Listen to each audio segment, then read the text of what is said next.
Unmuted. Lander County Muted. Commission meeting. Unmuted. Town Board of Battle Mountain and Austin, Board of County Highway Commissioners, April 14th, 2022. Lander County Courthouse Commissioners Chamber, 50, State Route 305, Battle Mountain, Nevada, also via teleconference. Austin Courthouse Commission Office, 122 Main Street, Austin, Nevada, via audio conference by GoToMeeting. Austin, you there? I'm here. Okay. We'll have the Pledge of Allegiance. JR, would you lead us? To the flag of the United States of America and to the republic for which it stands, one nation, under God, indivisible, with liberty and justice for all. We'll have a moment of silence, please.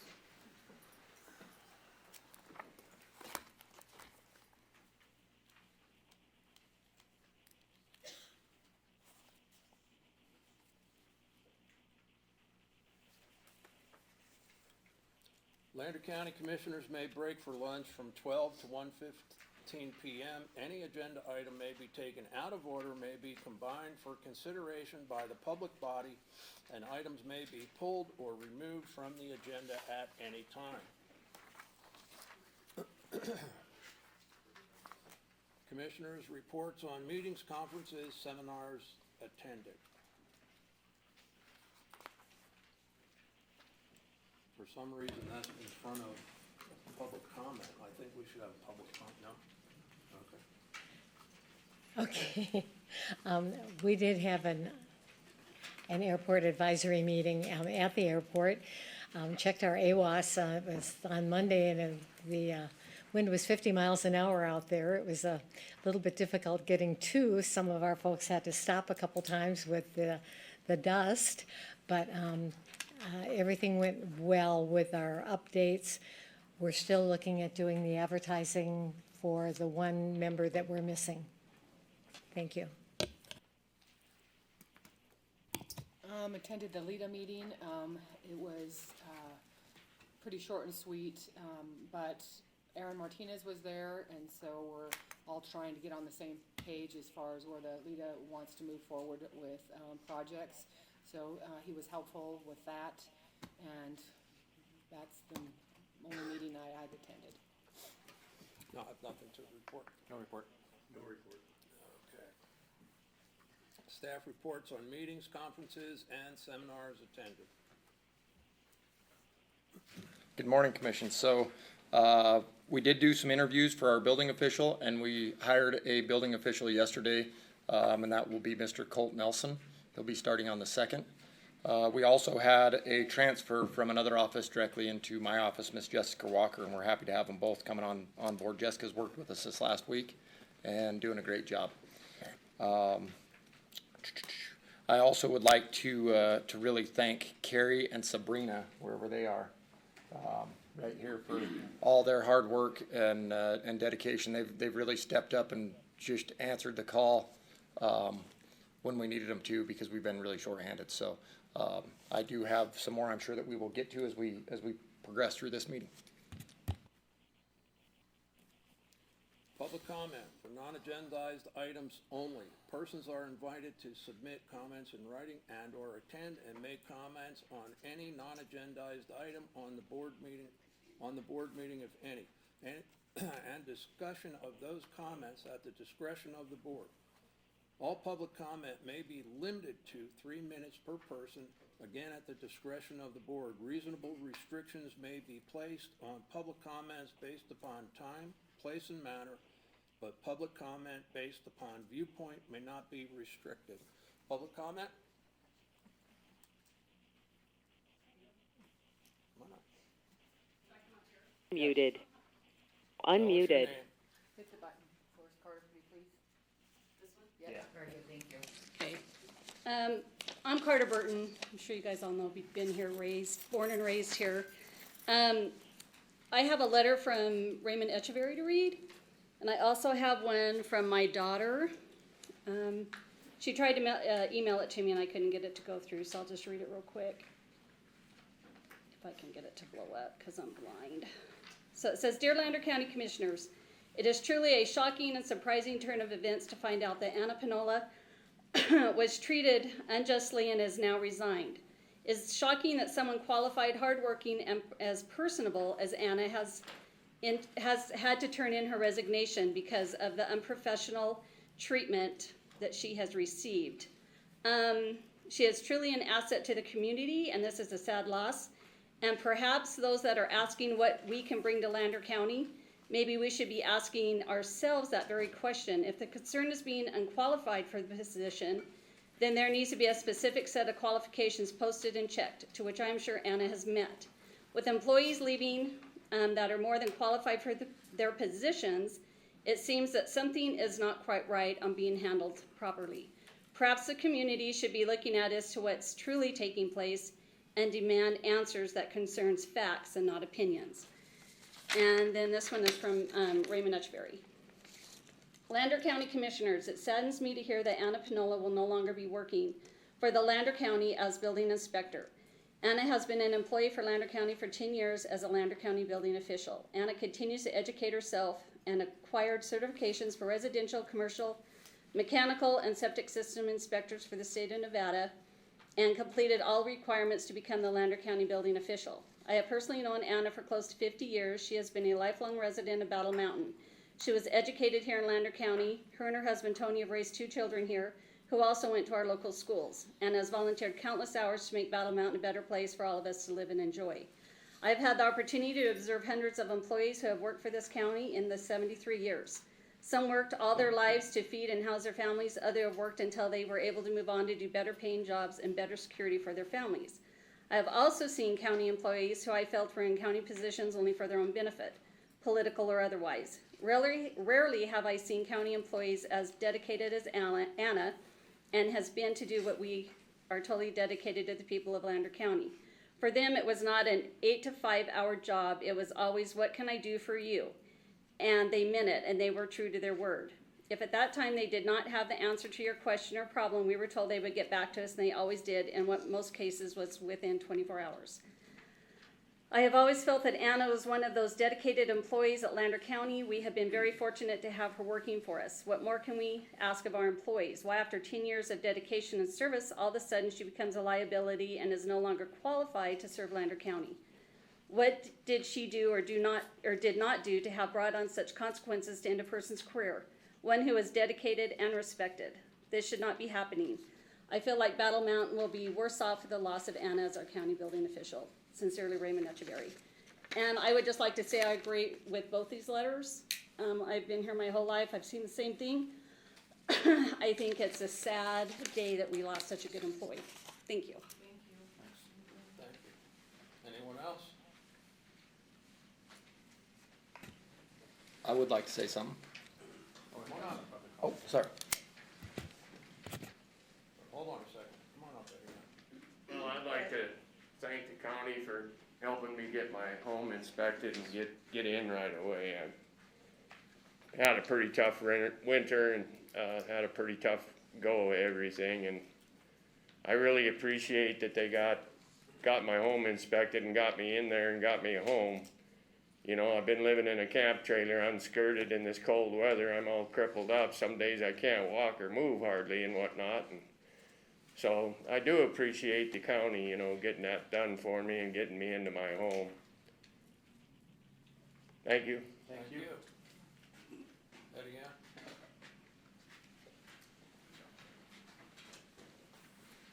Ann? Good morning. My name is Eddie Ann Filippini. I'm a resident of Lander County. I wasn't born and bred here, but I married into a family that was generational and who loves this county. And we also love and respect the people that work in this courthouse. And Anna is my sister by choice, not by birth. And I have a great deal of respect for her. She's human, as we all are. And I just think it's pretty crummy that you get shitty treatment when you are an employee of this county.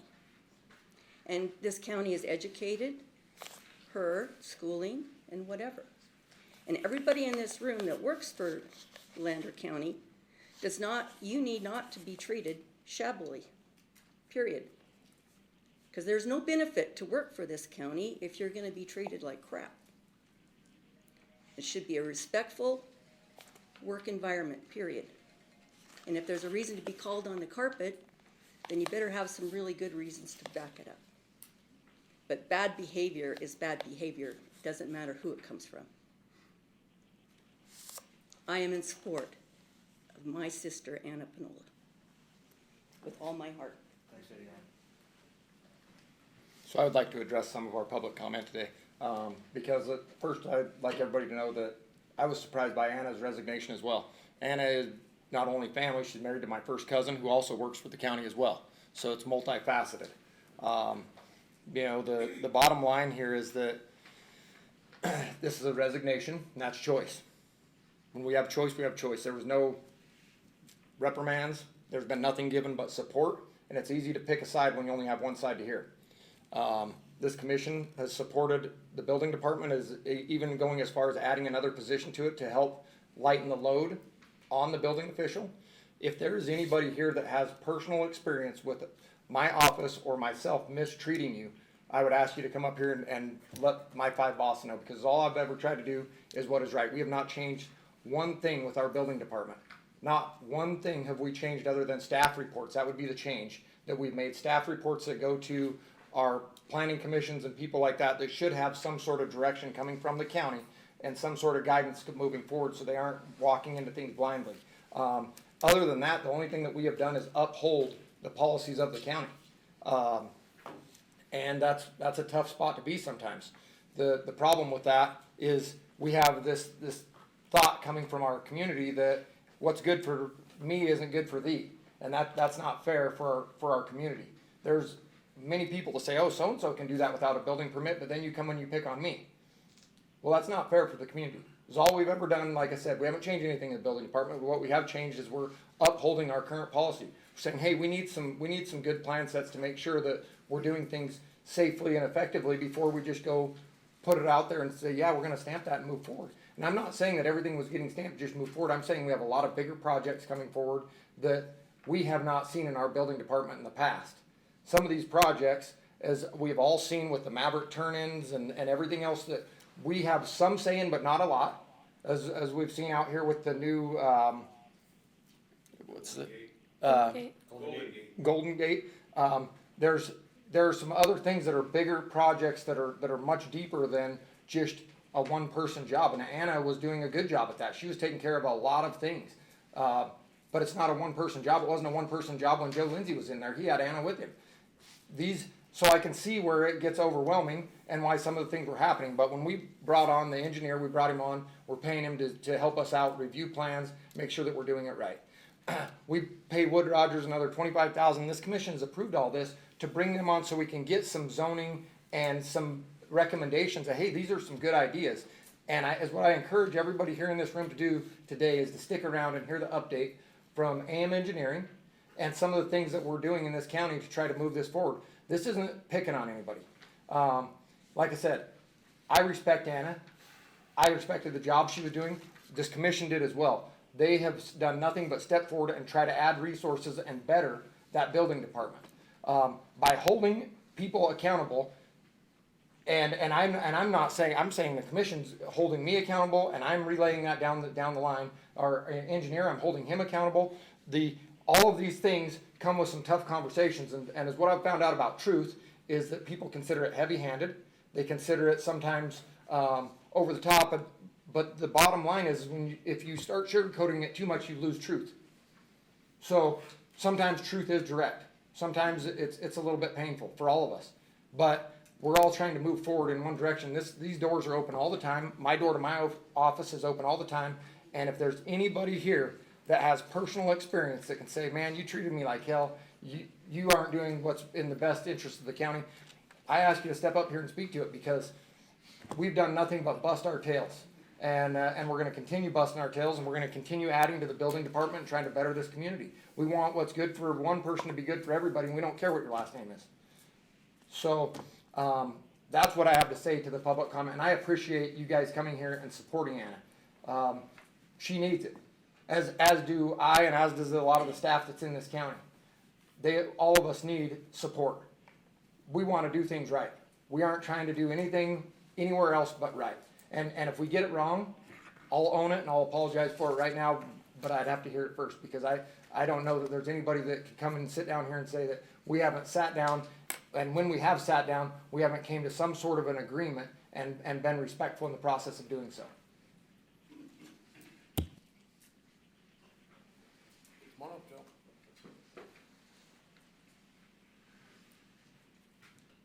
Morning, Commissioner. Morning, Joe. My name's Joe Lindsay. I'm an ex-employee of Lander County. I was a building official here for approximately 11 years. Now, Bert, you weren't in this position that time. There was another gentleman in your position. One thing that I've found, and I've thought long and hard about, is at some point during your predecessor's employment, somehow or another, the HR department got turned over to the county manager. And then that was split off for county manager being HR, and then having an assistant HR director or employee, whatever. Now, it makes it really difficult for a county employee to go to your seat or a seat in the district attorney's office to have HR issues resolved. We need to go back the way it was prior to the previous administrator or county manager, where our employees, county employees, good county employees, if they have an issue, they can go to somebody who is away from that upper echelon seat, and rather than bring it to a county commission meeting and have it out in the public, they can go there and try to get those issues resolved without the fear of retribution or retaliation. I've seen what goes on in this county for years. I know that there's little things, but that is important. We need a dedicated HR person in this county. That's all I've got to say. Thank you. Thanks, Joe. I agree. I do too. I agree.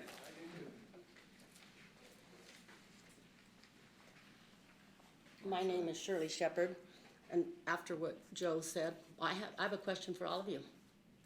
Where were you when Anna was having difficulties?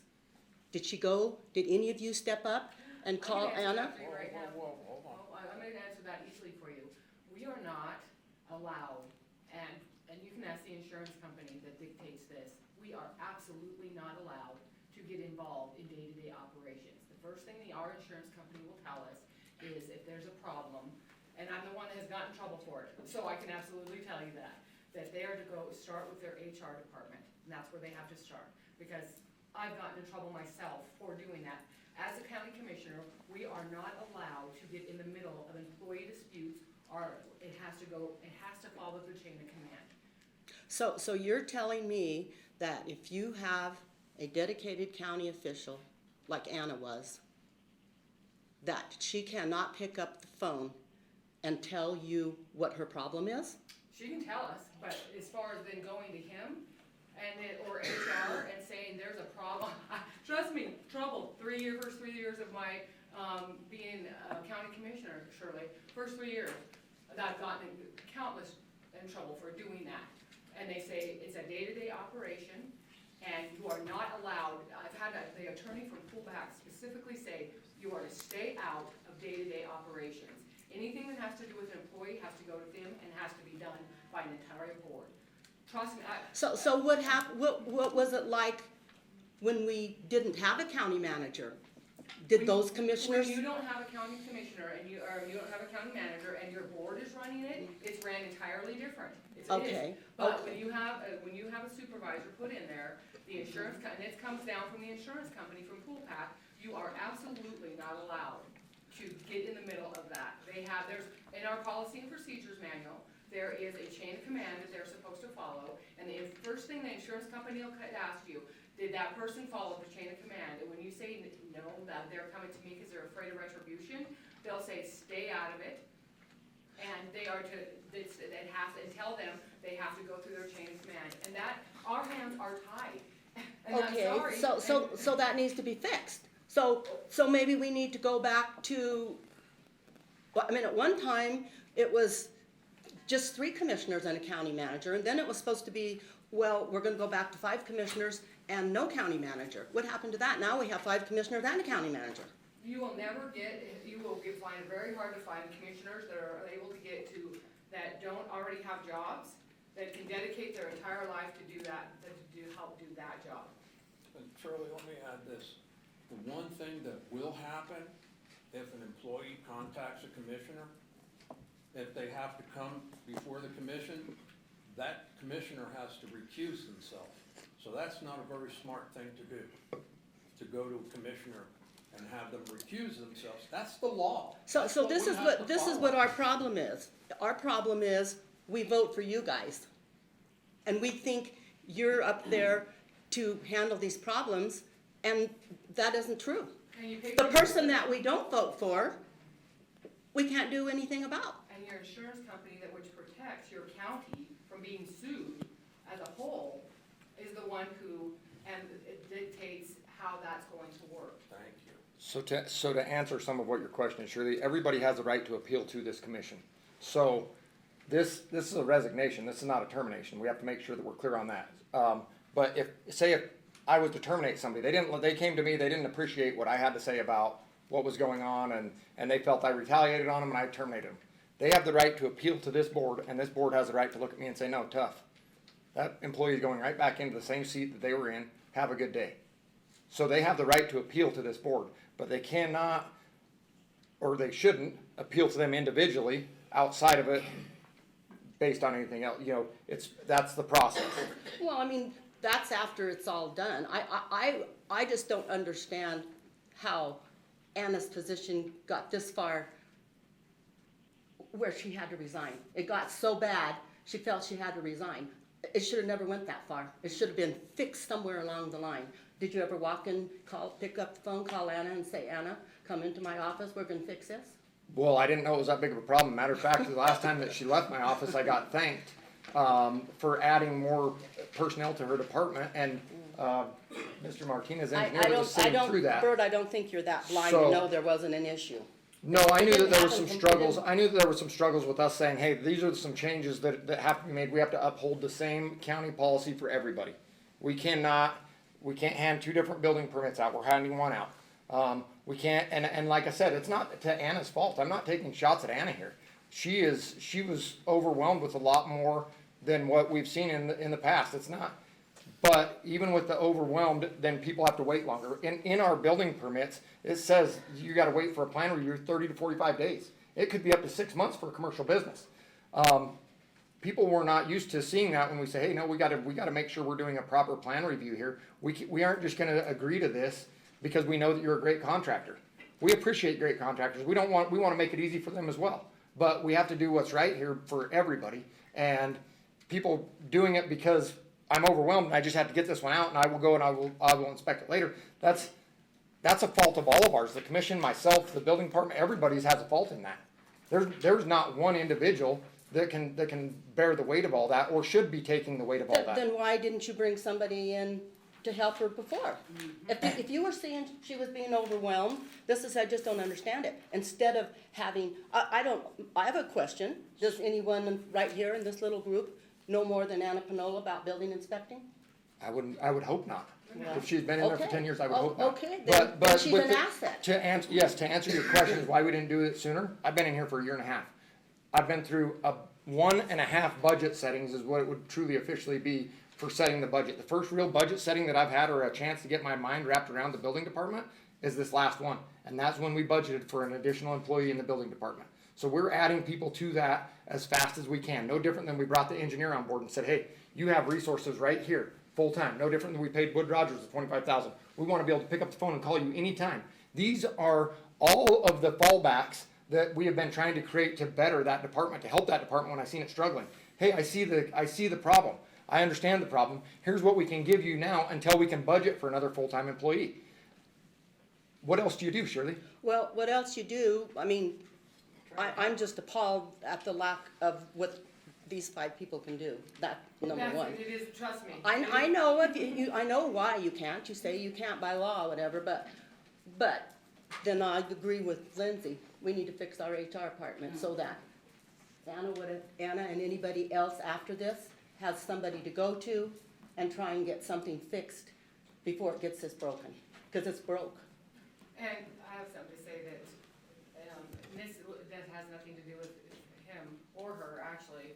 It was his predecessor. For the Maverick is a perfect example. This was not an issue with, Anna. This is what our previous, look at what the mess is that we have at the Maverick. It's horrible. Yes, absolutely. So when, after that mess, which I hold that other person accountable, when you go to DOT to try to get that fixed, they laugh at you. They literally said, and on the phone, you idiots are the ones who approved our plans. I agree. And so that was prior to me being in office. I wasn't in office, but those are why, I was, I'm hopeful with the expansion of having other things. And like I said, this hasn't anything to do with her.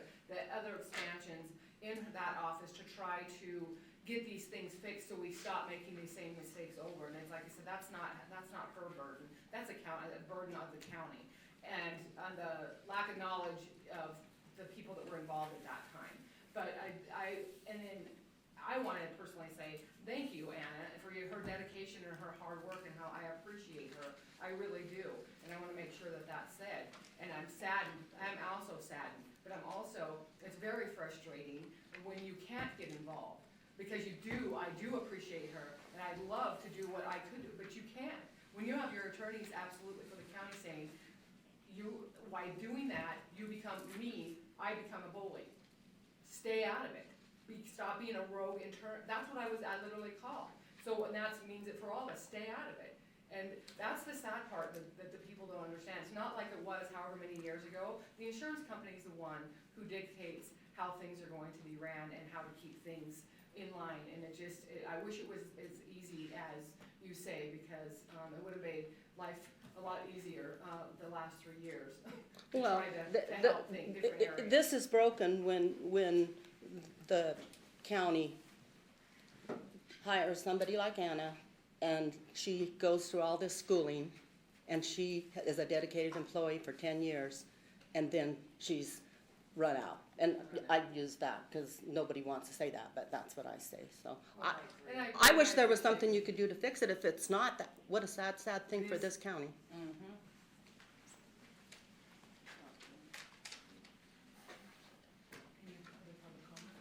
Any more public comment? Is there a possibility to Come on, change Lori. HR? Come on, Lori. Muted. Okay, we need to change HR, it sounds like. Are we gonna be able to do that? Can we do that? The HR Make it better. administration is the same as it was under the last administration as it is under this. I know, so maybe we need to change it. How can we do that? We tried. And no, now we can't change it. Change the ordinance. You can change the ordinance.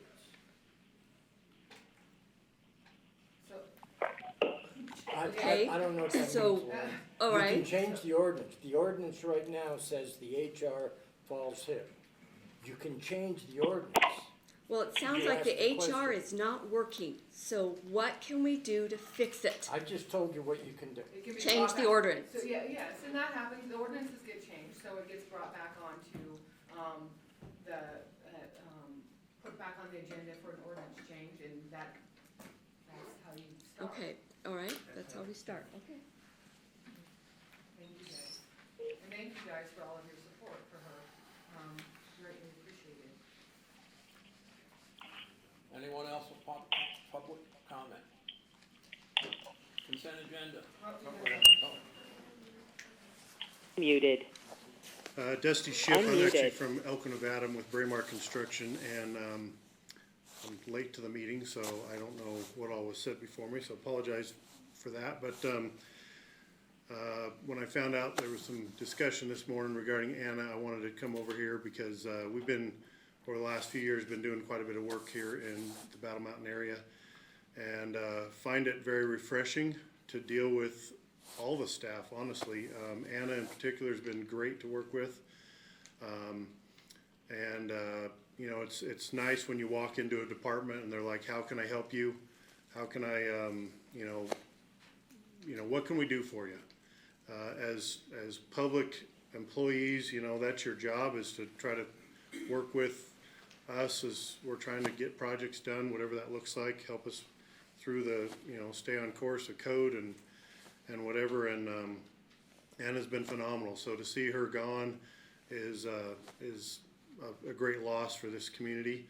And the other thing I'd like to just say is, I don't know what's going on internally, but, you know, I see voids all over the place. You know, I tried to get some plans approved a few months ago with the planning commission, and there's like nobody around, you know, like no planning commissioners at all. And, you know, I can't remember the girl's name, but the new girl that just stepped into that position left too, I guess, just recently. And so it just seems like there's a lot of change, and I don't know what we need to do, or what you guys need to do to help that. But, yeah. You said you were looking for a planning commissioner to review your plans? Yeah, you guys approved a set of plans for me here about 2 months ago, because planning commission No was. planning commissioners are in the courthouse day to day to approve plans. No, we had a set of plans that had to go before the commission, Oh, and there isn't enough commissioners to see those, so you yeah. guys actually Yeah, ended that's up the approving them. problem. That's the problem. And after you approved them, it took like 6 more weeks to actually get a planning commissioner to sign it, so I could record it. Well, I So- think Bert just said that it could take up to 6 months on a commercial permit. Yeah, this is a whole separate matter. It's just a parcel split, but anyway, I just, you know, wanted to say that it's, we really appreciate working with you guys. Everybody's been really good. Anna's phenomenal. You know, I call her and she's very helpful and comes over immediately. You know, other places we work, it's not the case, and we butt heads a lot more, so that's all I got to say.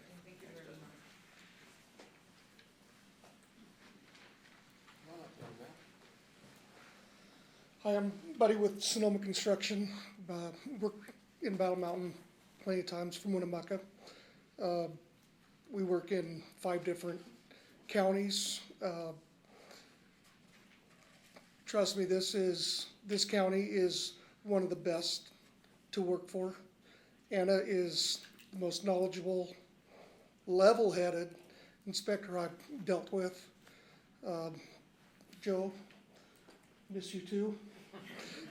We've been here a long time, and I was shocked when I heard that Anna was leaving. It's a big loss, and to find somebody to be able to talk to, work with, knowledge, it's a hard find anymore. And I just gonna miss Anna a lot. Thank you. And I appreciate all your guys' quickness of getting permits out. It's good. It's a good thing. Other places aren't so fortunate, but thank you very much. Thank you. Thank you.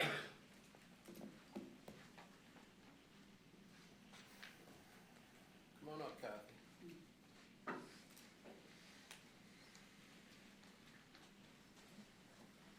Good morning.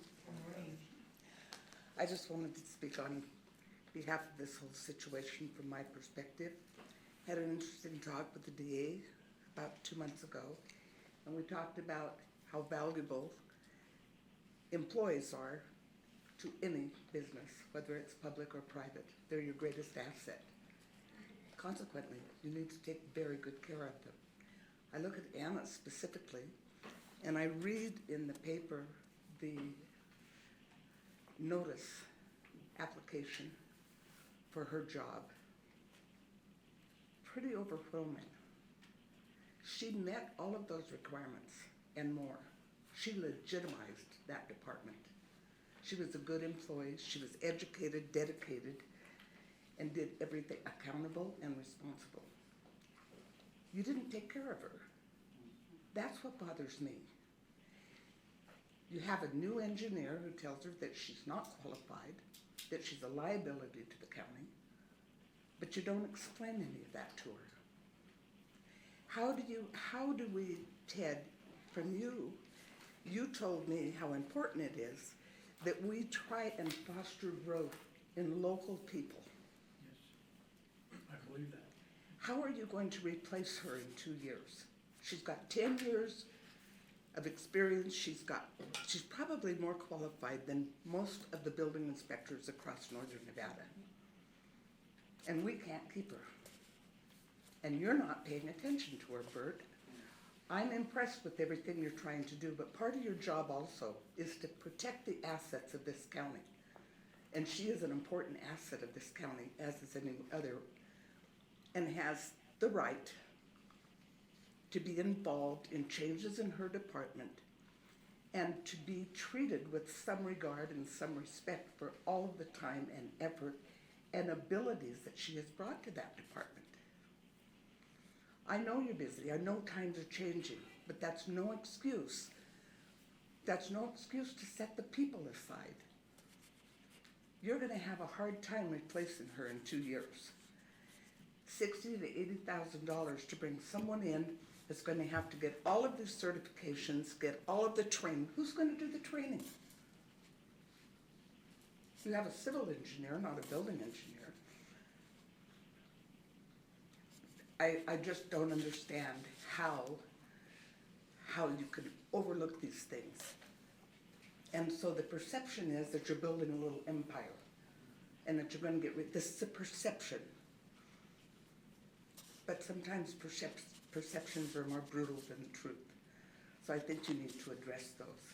And one way to address them is to start giving some attention and some due process to the assets of this community in terms of employees. Thank you. Thank you, Ms. Kathy. I would like to kind of comment back to that just slightly. Because we all do get busy and we all get overwhelmed with everything, much like Anna did, but I want to make sure that we keep this to where what this really is. And like I said, my office door is always open. This is multifaceted. I definitely didn't want to see Anna go on multiple levels, not just as a long-term county employee, but as extended family. Nobody wants to see that. And all you had to do was talk to her. well, like I said, the road goes both ways on that, and I can appreciate that. I felt like we were heading down a good road as far as giving the support, and apparently I misread that one. Everybody has a right to leave anytime they want. That's really the only thing a working man or woman has going for them, is they can pack up anytime they want, myself included. And, you know, I don't mean that to be disrespectful. I just mean that as just as a matter of fact, that anybody can pack up anytime they want. And I don't mean this to be disrespectful, but it's just how I see it is, you know, I was told once that if you are worried about who's going to replace you, you aren't ready to leave. And so if you can just pack up and you can leave that day, and you don't worry who walks in behind you, or you don't worry what's laying on your desk or what is and isn't taken care of, then you were ready to leave anyway. And there's got to be some of that that's considered in this as well. There was no 2 weeks. There was no knock on my door and saying, hey, if this isn't addressed, I'm leaving. So I don't know that I did my full part. I'll own that to the whole community as far as giving the support that maybe I should have. But I also don't think that I was giving the fair shake to own my part completely. I tried to bring what I thought was the best professionals in to lighten her load as we move forward on it. And that appears to be somewhat of the mistake. I should have been more hands-on myself. So I will own that, but part of it is everybody has a right to leave when they want, and I don't know what else to say to that. I want it to be fair for everybody. I don't, you know, that's pretty much all I have to say to it. Anyone else? I just have one thing to say. If you go back through the record, the last time that Anna was in front of the commission and hear what we had to say, then you would understand our position. We were very supportive all along. This was a shock to all of us. Darlene Jones. I wonder with Bert sitting over there saying how he should have done more, then why don't you get her back and ask her to come back and that you would help her? You thought about that? And to the ones of you people that I voted for last time, I'm not voting for you again.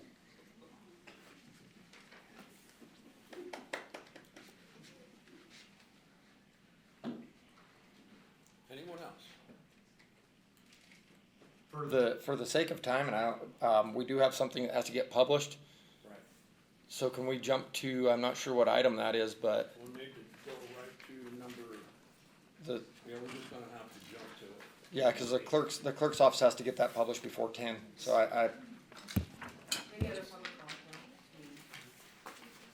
We have more public comment? No, we're gonna have to skip. And what number is that? And should be five. You're gonna have to approve the agenda notice first. Oh, right, And right. before you approve the agenda notice, need I to need make to the make a correction. change on number 8, and then you can call the break. Consent agenda. All matters listed under the consent agenda are considered routine and may be acted upon by the Board of Commissioners with one action without extensive discussion. Any member of the board or any citizen may request that an item be taken from the consent agenda, discussed and acted upon separately during the meeting. Consent agenda materials are available at the Lander County Clerk's office for viewing, and copies are available for a nominal charge. Number one, Okay. you wanna make your I would insertion? ask that, on number 8, you Okay, I'll make a motion, we approve the consent agenda number 2, 3, and 5. All in favor? I'll Second. Okay, Brian seconded, all in favor? Aye. Okay, agenda onus number 1, we need to make a correction, how, Counselor? on number 8, it says adding new title 10, chapter 10. We need to insert a 10 after chapter. So it's title 10, chapter 10. Got it, okay, I make a motion, we approve number 8 as amended on the agenda. Okay. All in favor? Aye. Okay, so now we'll just jump right to it, right? For discussion and possible action regarding the proposal and reading by title, the ordinance of 2022-10, adding new title 10, chapter to Lander County Code, allowing use of off-highway vehicles on roads. If accepted, the procedure contained in NRS 244.101 must be followed. Commissioner, you need that you used the wrong ordinance number. It's 2022-01, not 10. Okay. Okay, so. It'll be 2022-01 Thank you. is the title of the ordinance. We have any questions, any concerns, comments? Now, with the approval of this, it goes to hearing, right? What happens is today, we are just proposing it, so you would someone would hopefully make a motion by reading the title to this, and this is proposed, and then if it's accepted as a proposed ordinance, then we would publish for 3 weeks. For the And hearing. we would set a meeting where everybody can come and talk and discuss the ordinance at that time. And that's when you approve the ordinance or make a modification to the ordinance or decline to go along with the ordinance. So today is just a proposal, so if someone needs to read it by title in their motion to adopt it.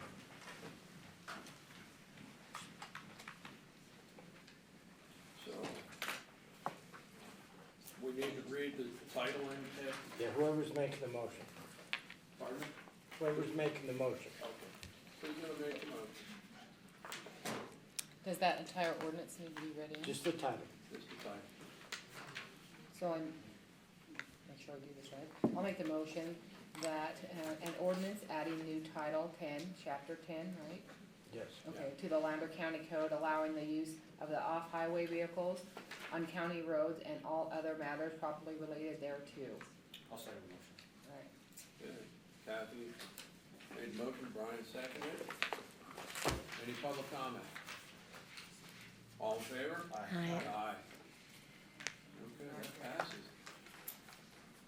Now we'll go back to number.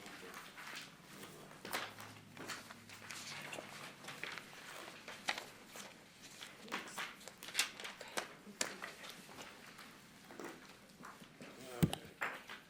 Payment of bills. We have a couple of checks we need to pull. We need to pull check number 215-094, 215-168, 215-217 for Brian, and then check number 215-187, and check number 215-052 for Kathy. Somebody make the motion? You need to read that in for us. Number 1. Yeah, I'll use it.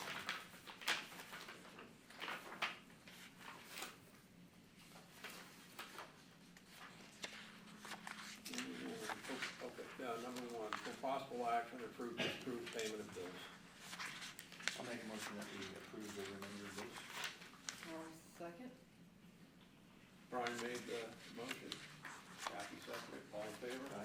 Aye. Okay, number 2. For discussion and possible action to approve, disapprove the renewal. No, we need those checks. We need to vote on those pulled checks. Okay. Now we need to vote on the checks that were pulled. Check number 215-187, 215-052, 215-094, 215-162, 215-217. Get a motion?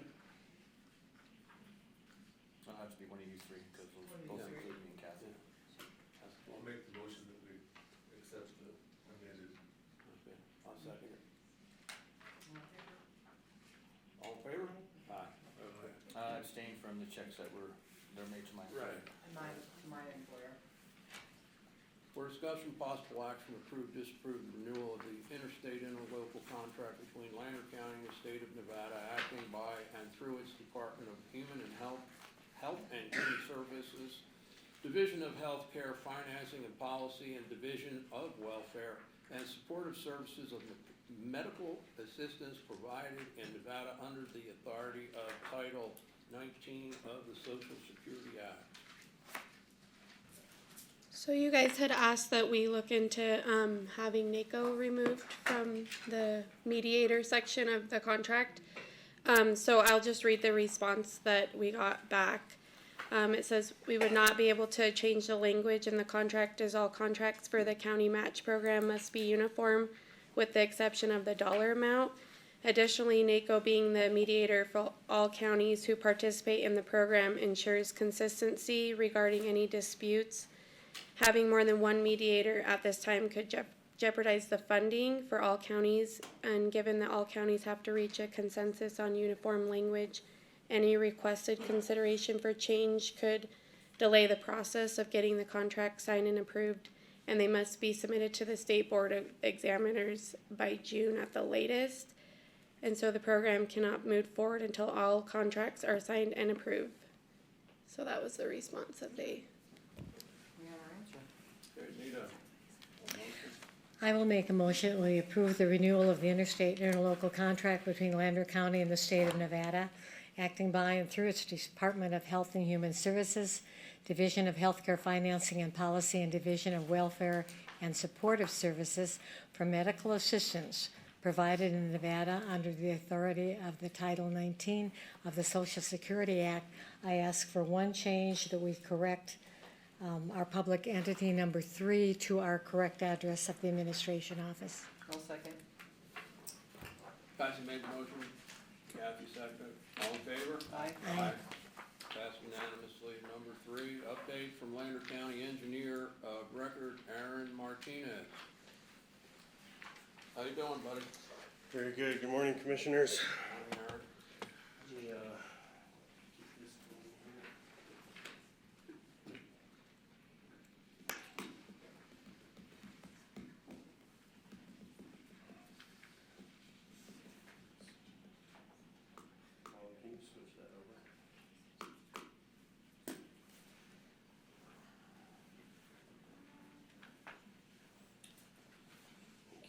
much. Okay. Well, it's been a long morning, so I will try to make my presentation about 15 or 20 minutes. If I go on too long, cut me off. If you have any questions, by all means, please jump in. Aaron Martinez, Lander County Engineer for the record. Today I'm going to be talking to you about our 5-year outlook. Unfortunately, the presentation has to come off with a little bit of a salty start. I'll be honest, the 5-year outlook is not looking too sharp right now. We have some serious concerns about inflation and cost sustainability, and so I'm going to try to go over some of those today to hopefully help you commissioners make a better decision for the county and how you're going to guide us into the future.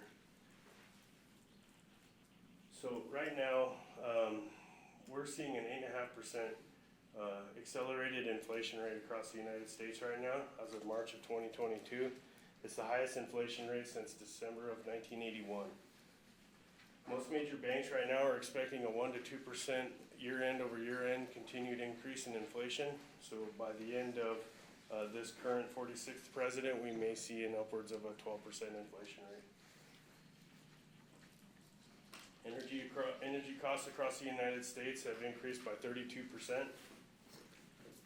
We're all feeling this one in our pocketbooks right now. Gasoline prices has increased as high as 48%.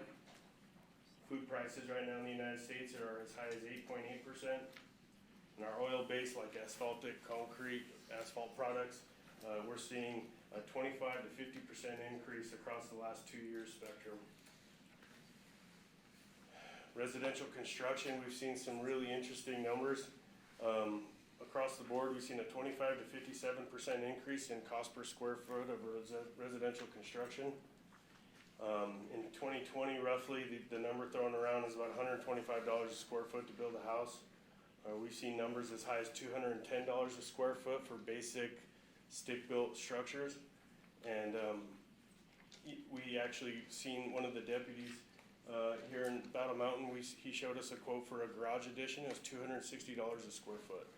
So obviously in our smaller microcosm areas, we're seeing even a higher impact because supply chain is already one issue, and they're extending contract time periods because contractors can't get the supplies they need, and so there's quite a bit of supply chain issues outside of just this inflation situation and supply and demand situation. So it's really compounding in some of our smaller areas where our residents and people are really feeling the blunt of that, and it's going to continue to affect our construction going forward.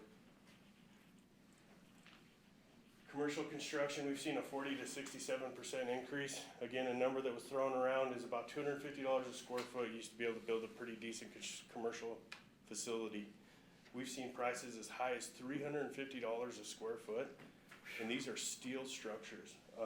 One of the interesting things is, you know, when we design, like, say, a casino facility or an event center or an opera house as an example, that was $350 a square foot. Beautiful facade, beautiful finishes, a lot different type of project, and we're getting, you know, basic commercial grade construction around $200 to $250 a square. So it's very concerning, and from my perspective, I just don't see those being sustainable in the coming future. So kind of step one, I think, and these are all recommendations. There's an agenda item coming up later, so I won't get into the specifics about that agenda item to not cross lines here. But globally, I recommend that we perform some significant cost reductions as we look at our FY22, FY23 capital request. I think that we postpone most of our structural components that we have looking at right now. We've got a few firehouses that are looked at. We have a public works facility that's being looked at. We have a commercial kitchen that's being looked at. And I hate to be the bearer of bad news, but it might be best to take a look at maybe postponing some of those projects into the maybe 2-3 year spectrum and see if we can't try to save some significant dollars. One of those cost savings, just the rough reduction this year, if we knock out some of those projects to push off, we'll be seeing anywhere from a $6 to $9 million cost reduction for FY22-23. And then I think that we start to look at how we can then save some of those project dollars. So I think that now that we've kind of have our idea of FY '22 and '23, the county management has its 5-year capital outlay and its 30-year capital outlay. So as I've looked at the FY '22-23 capital requests in relation to those 1, 5, and 30-year outlays, I think that it's realistic that we can see some significant cost savings by just restructuring some of that. As an example, I think that we should, if we do a firehouse, if we do a public works facility, if we do some of these steel structure applications, that maybe it's in our best interest to maybe push those to year 2 or 3 and see what the prices are at that time. And then also potentially combine or compartmentalize these types of projects and bring them together in order to leverage our buying power. One of the interesting things that happens in bidding processes is the more linear footage I have, for instance, typically the less cost per that unit price is. So if I have 100 linear feet of something, that price per linear foot is much different than if I had 1,000,000 linear feet of that something. So typically we see a 15 to 25% cost reduction by just compartmentalizing and trying to increase our total building product packages. I think on the structural side, it's an easy pick because we can then start to get bids from suppliers on maybe 1, 2, or even 3 facilities. Maybe we pull the trigger on those facilities and purchase them, but maybe they don't get delivered until we're ready for the project. So I think we can really look at some cost savings approaches just on the structural side. I have about a $1.7 million cost reduction across that 3-year spectrum just for the cost savings of those facilities. So, let me stop you just for a second. Please. If we postpone the fire hall, what do we do? It's a great question, sir. And that there is some negative aspects that are gonna come along with that we have to consider. We were discussing a balloon tent type approach with Public Works in order to house some of the new ladder trucks and things like that. So yeah, it's most certainly gonna be burdensome, and if there's expectations to have those projects completed, we are also trying to find ways to achieve that, and I'm gonna get into that a little bit more, but I can jump to that just to answer your question. So the idea is, 1, compartmentalize. So maybe year 3 is not the best approach for these structures. Maybe it is year 2, and we're gonna push those up. Miss Holly's gonna come in front of you folks today to talk about some of the grant funding that we're trying to achieve to supplement these costs in order to make it make sense for Lander County and its residents to make the investments into these projects. So we have some other funding sources that we're looking at to again supplement these costs, and I can get into that in just a little bit. But we're looking at earmark funding from our delegation and our senators. And so there's quite a bit that Lander County's doing to try to obtain funding that has limited to no strings attached and supplements our budget to help pay for some of these cost increases that we're seeing across the board. Because I hate to see that we put them off and that it's even worse down the road. And these are things that, so we're cutting off our nose to spite our face, where if we can get them done, because if they're things like the firehouse, which needs to be done, or the kitchen that needs to be done, there's some of these things that we really need to get done, because my biggest fear is from watching that it's not gonna get better, it's gonna get worse. So I just hate, and then we're 5 years out and we still don't have these projects, anything done, so. Absolutely. Again, I think on the structural side of things, I think we take a little bit of a restructuring step back and maybe try to combine at least 1 or 2 of those and see if we can't explore some of the building manufacturer approach that I discussed to try to save 15% at a minimum. But you're absolutely right, and some of these projects are a high need, and so that's where your decision will need to come into play as to what you think is best for the county, and I hope to give you as much information as I can to help you make that decision. What's a sheet of wafer board cost now? Say that again, sir? Say it again? What's a sheet of wafer board cost? That's how I do my projects on the price of wafer board. Sometimes it's, $6 and then it's $30 a year later. I hear you. I couldn't give you the exact price, but it's honestly, all of our plywood and everything that's coming across is just absolutely unsustainable. I know the prices have come down a little bit, and Mr. Ship over there can discuss some of those prices, but what we've seen is just, it's unsustainable. We can't build these, even manufactured houses are just, their prices are skyrocketing. $90 in Winnemucca for a 4x8 sheet of 3/4 inch plywood. Yeah. And And the double-edged sword on that is our housing for the house here, because when they came in from UNR and gave, when we were doing, that packet earlier, said that how many of our houses are aging out of the property tax. And so we can't, make up that difference if we can't build houses. So we're not getting the property tax and we're not building new houses, so it's just like a big drain. Absolutely, absolutely it is. So I mentioned before, we've been seeking additional supplementation for your capital project budget. We are working with Senator Rose's office and Senator Masto as they're evaluating our earmark funding request. And then we're also working with the House of Representatives and their congressional delegation on a bi-weekly basis to try to obtain and get our foot in the door for these earmark funding requests. And it's a little bit new to some of us, and so that process is been interesting, and we hope to have some fruit for our labor. We've been working really hard. Not that there's any promises from these folks or anything, but we've been working really hard to try to put portfolio packages together that are respectful, that they'll look at and take seriously. Some of those project initiatives that we're throwing out there is the Lander County Health Clinic. The Austin Community Center is a high priority. The Safe Routes to Schools project, which is a self-funded project that Lander County's taken on, and we're trying to get NDOT, the state, and also the federal funding component to help supplement that project to take that burden off of Lander County's shoulders. The I-80 potable water main crossing is a large project that we're hoping to extend potable water infrastructure further beyond the I-80 corridor in different areas. The Battle Mountain Phase 2 fiber optic component is basically just extending fiber optic to all the residents. We're hoping through large infrastructure projects like the Battle Mountain West community, you folks allocated shy of $1 million to install dual conduit fiber optic empty blank systems right now to hopefully entice a future internet provider. We're going to be taking that conduit to every doorstep on the West community project. So very significant approaches by Lander County, and again, we're hoping to supplement that with additional funding. We have the flood mitigation project, levee mitigation project, which as you know is our only lifeline for flood, and we're hoping to continue to bring that up to standard. We're hoping to get that recertified through the feds, and then we're hoping to obtain funding to start to do some additional things with that levee, including raising it slightly.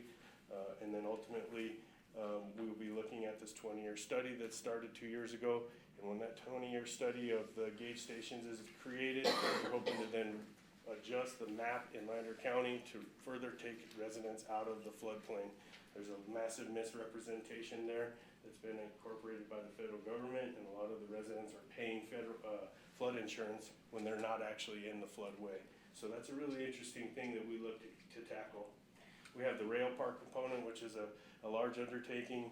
We're hoping to continue to find more fruit for that labor as well. That rail park has kind of shifted its gears a little bit as we're starting to call it an inland port is the idea. We're going as far as maybe hopefully trying to negotiate contracts with the ports in order to do port relief out of California and bring that hub right here to Lander County. Again, a lot of far-fetched stuff, but we're really trying from a ton of different angles. Ms. Tamara can talk about the Buffalo Valley track, but that's another component that we've been trying to seek funding for, as well as getting cooperation through the lands bill. And the last one is the Battle Mountain Firehouse. So again, a high priority, and we're trying to find extra funding to get that project completed. Any questions before I continue? Yeah, with the money that's coming down, that Biden is wanting to put down, does that in the infrastructure now, wouldn't that fall, our firehouse, could not fall and receive funding from that? It's a great question, and absolutely, they just issued that policy of how that infrastructure bill is going to be implemented. Bert and I received that just the other day from the Porter Group, and to answer your question in the short, yes, and we are having people look into where these projects fit best into those avenues. Just remember, with federal money comes along the fine print. No, I realize that. Absolutely, and I we don't. realize that. And that's our biggest concern, honestly. So we're really looking at that because we don't want to raise taxes. We don't want any type of levy. We're not looking for low interest loans. So we're kind of looking for that easy funding to help the community out. To kind of switch gears a little bit, for the Lander County Planning Commission, we were able to develop some new staff reports that we're pretty excited about. So I blacked out the applicant's name on this, so for the sake of their identity. done here is we've created a set of staff reports for every application that comes through the planning commission. What that will allow is not only is this staff report outlining the county procedure, as you can see here, but we also are outlining the regulations, the application process, and the application requirements. And so really it's helping staff just re-energize them in terms of what is county policy and how is this supposed to be implemented. I hate to say it on the record, but in all reality, the planning commission has kind of been operating more as an independent body versus an advisory board to the commission, and we're hoping to further recombine that because, as an example, certain applications, they don't have the authority to approve and then that document gets recorded. Some of those documents must come forward to the commission as a forward for recommendation for approval. So there's some of those avenues have been misstepped, and we're hoping to correct that and get that back in line. Easement relinquishments and things like that. This board is the only board that has the authority to relinquish easements. And so we're really starting to get that all honed in, and we're excited about these staff reports. So with that, outside of just the basic policy information, we have at the very beginning of the staff report, we have an outline recommendation and an actual recommendation from staff. Then he actually goes into the project information itself and various levels of what is the neighborhood characteristics, what is the master plan code and county codes, what is the background of the project, and then how does that relate to all those policies. Really comes down to transportation and all these things that make it in line with the best use for Lander County. So that's what this staff report's intention is. It is being, this month is the first planning commission it's being implemented, so every staff member received this packet and this staff report for every application. We had 6 applications on this agenda, and every staff member received that packet. They are able to make comments, Public Works, everybody. So if there's any issues, we're all kind of on the same page in terms of things that are coming through the county and putting more eyes on it to make sure we don't misstep things like a utility or an access into the property. Does this checkmate the issue of getting a permit and starting the project? Because I've heard that we have people that have started their projects and then they get a permit. That's not right. Yeah, you know, the planning commission component is geared towards trying to get out ahead of that in terms of plan submittal and whatnot. You know, obviously there's the building department side of things, which is a little different. But yes, we're hoping to bring everything in front of the staff initially so that everyone understands. But obviously if someone goes and builds or does something without a permit, you know, that those things do happen often. And it's really hard for the jurisdiction to even, you know, police that because it's just we don't have the staff. So we're really trying to make these processes easier for them to not dissuade them from coming and doing it the right way. Now, I have another question. When public agencies do construction projects, do they need permits too? The contractor would have to get the permit, right? Even if That's a good question. So on public works infrastructure, no, but if it's a particular facilities like a new public works building, that would go through plan review and ultimately the building department's approval. Most jurisdictions have their own interlocal agreement where their building official can approve their infrastructure, and that's pretty common. So they would need a permit Yes, for they would. construction? Yes, Okay. absolutely. I just wanted to be clear on that point. Yep, absolutely. Any other questions on the staff reports? No, it looks good.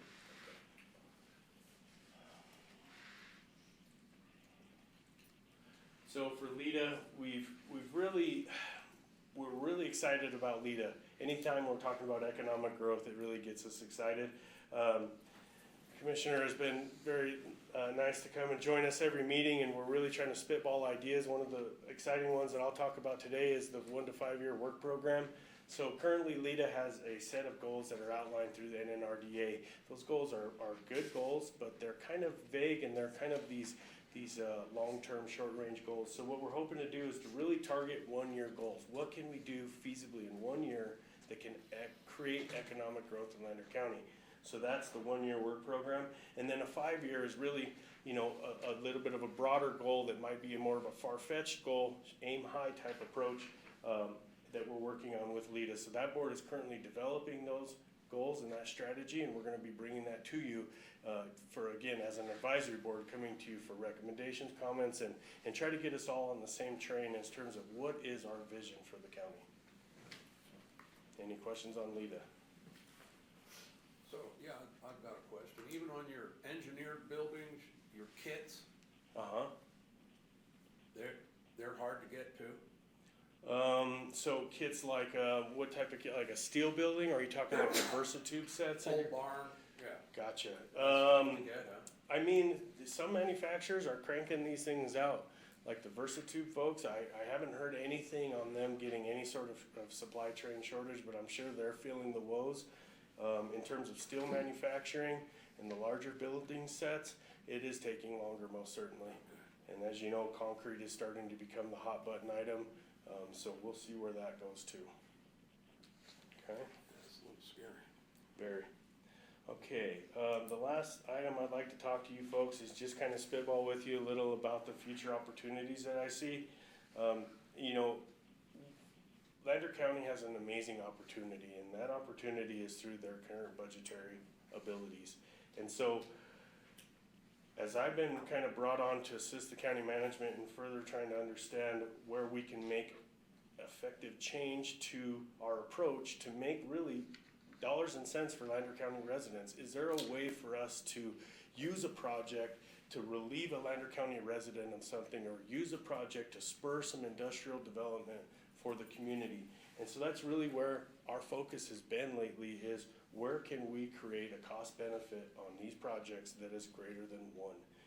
Where is that cost benefit going to be less than a 30, 50, 100-year payback period? And so we've really started looking like that from an entrepreneurial approach, if you will. And this, I'm going to throw a few things out there for you to chew on. And again, we'll be talking about these in the future as you choose to delegate the county.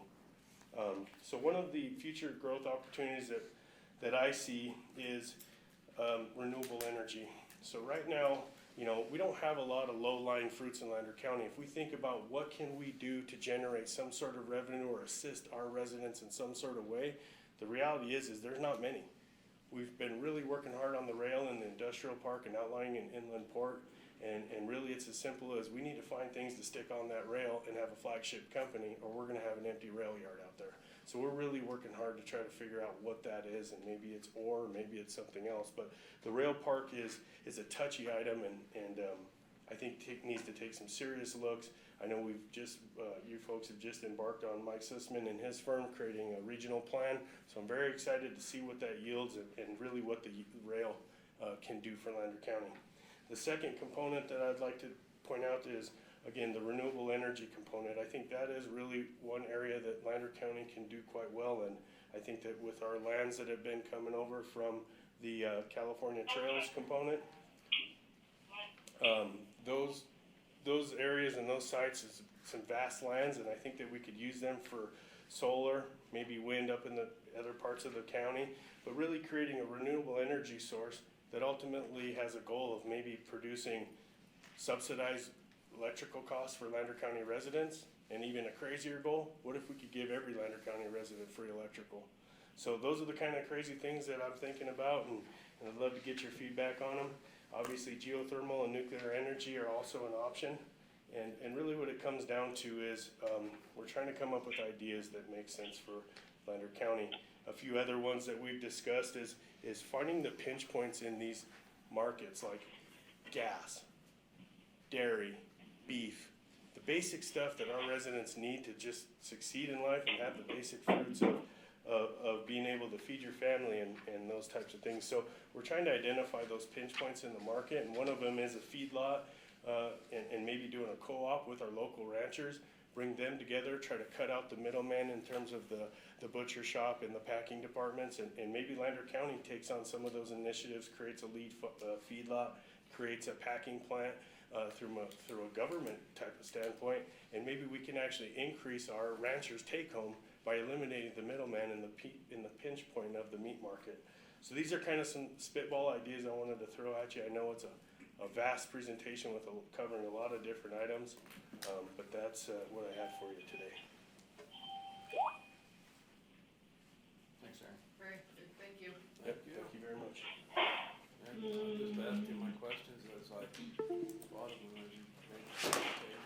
Okay, we're gonna take a 10-minute break. Get our dedicated folks back to work.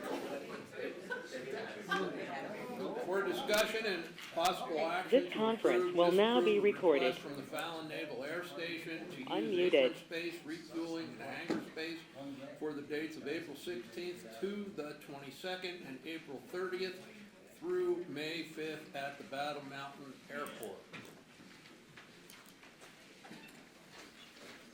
I know you guys are eager to get to work, so.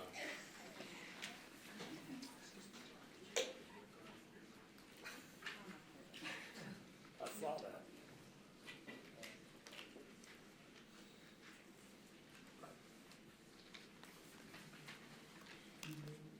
All right, well, that's getting set up. Oh.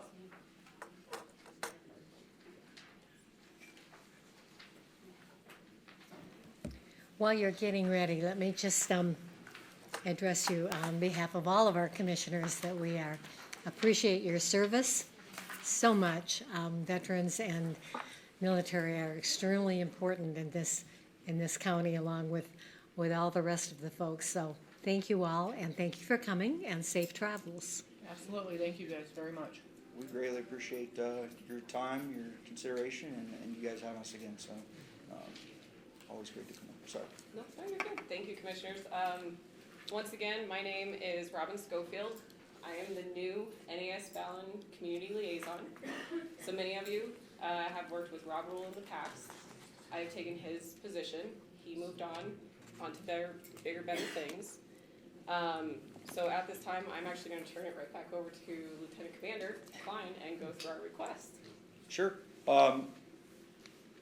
Thank you again, commissioners, ladies and gentlemen. Thank you for your time. Have you all had a chance to review the PowerPoints? Did you get those, or not so much? They're pretty much, I'm not just going to say they're pretty much the same as what you have seen many times in the past, but they are.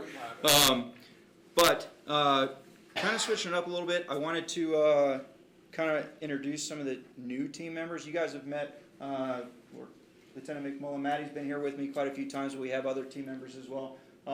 Specifically because they would be my direct representative up here during the time. So 2 new members. Chief, you've been a member of the team for a while, though you haven't been up here. But I got, Lieutenant Chavis here, call sign Bender. I got Lieutenant Drozda, call sign Doof. Bender specializes in hunting down, tracking, and killing enemy submarines. And then Doof does the same thing to light combatants, more from a land-based perspective. They both do so. We ask them to unapologetically execute violence against the enemy, and they're very good at it, and we love them for it. So that's what they'll be teaching if this gets approved when they're coming up here. And I say that and introduce them both because, as you notice, we've in the past only had one instructor, and this time we'd be asking for 2 weeks of your time in your airfield up here. The reason being, just to give you some feedback, HSC 4 was one of the first squadrons to come up here and go through what we started calling as the Battle Mountain Syllabus for kind of a distributed planning and execution while they're up here, right? They came up, went through the training, and they went downrange and did great things for God and country. They actually had returned from deployment, and they took the time to come up about a month ago and give us some feedback on that.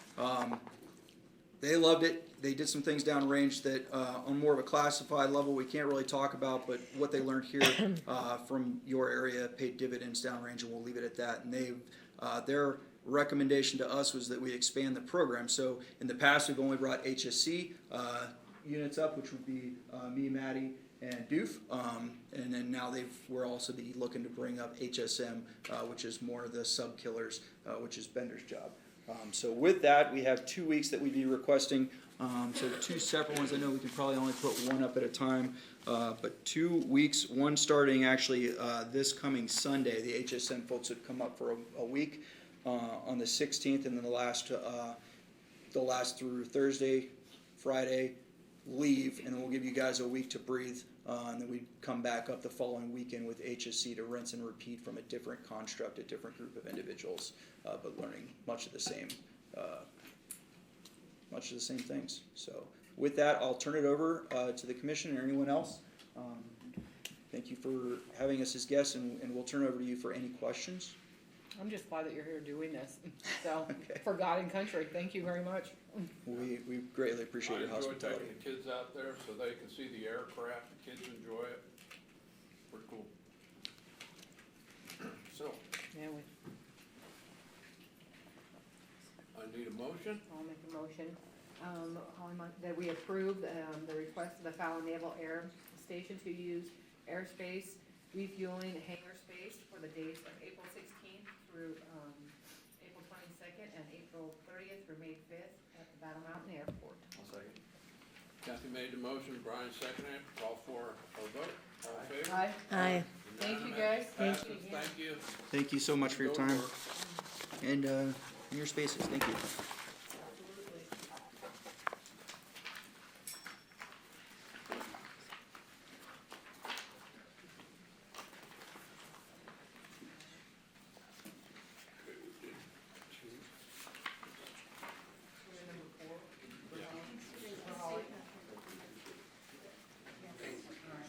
That was Aaron. Yeah, so Holly's next. Okay, we need, agenda item number 4, update from Holly Ellis with Aspire Grant Solutions. Morning, Holly. Morning. You pronounce your name Elsie? Else. Yeah. Yep, I'm Holly Else. I own and run Aspire Grant Solutions. I'm based out of Eureka.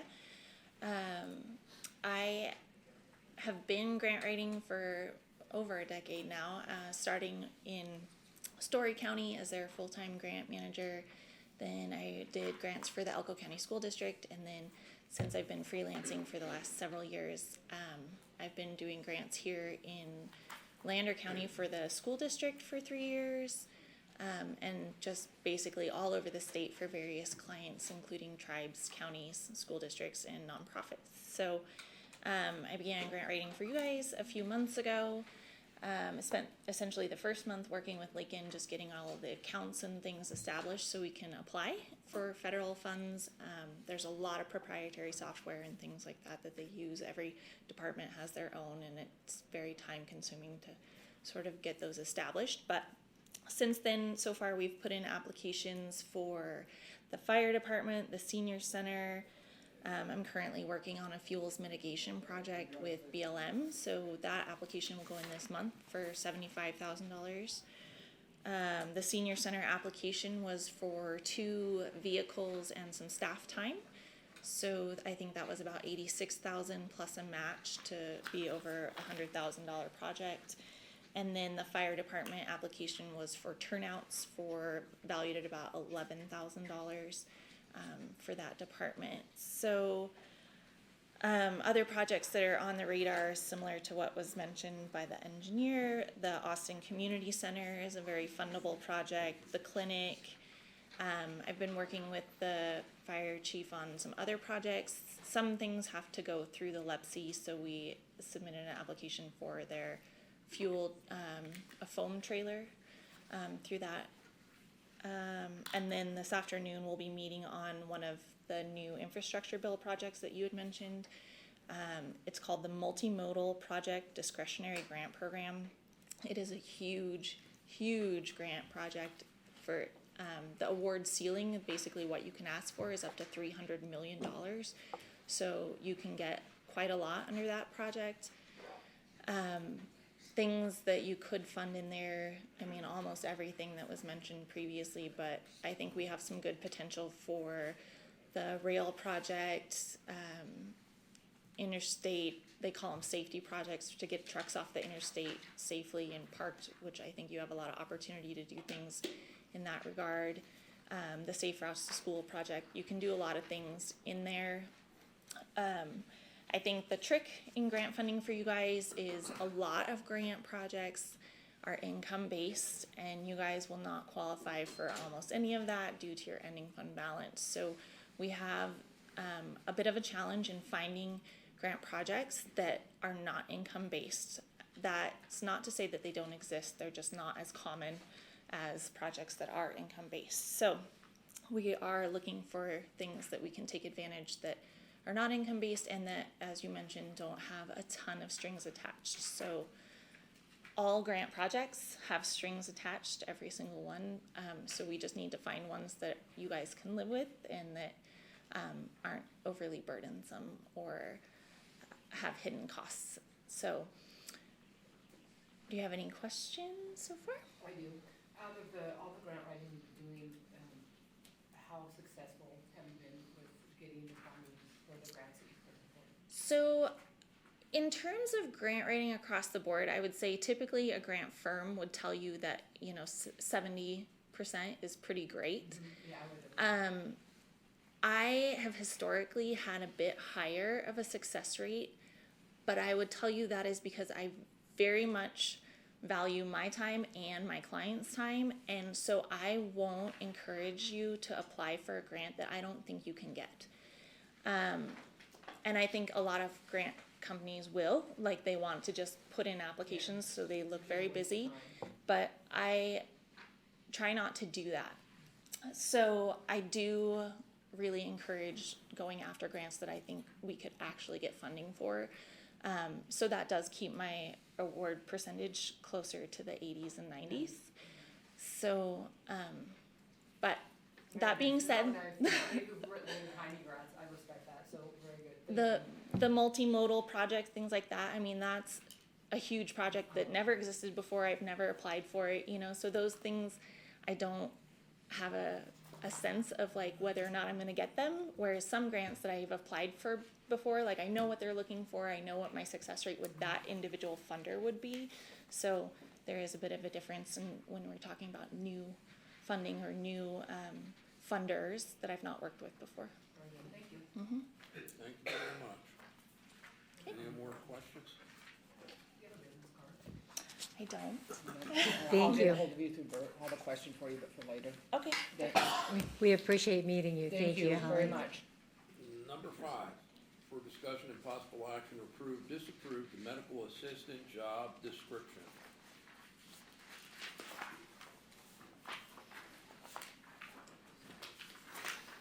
Yes, Commission, so this is the position that you guys approved during budget. Now we're putting the job description before you so we can hire this position after July 1.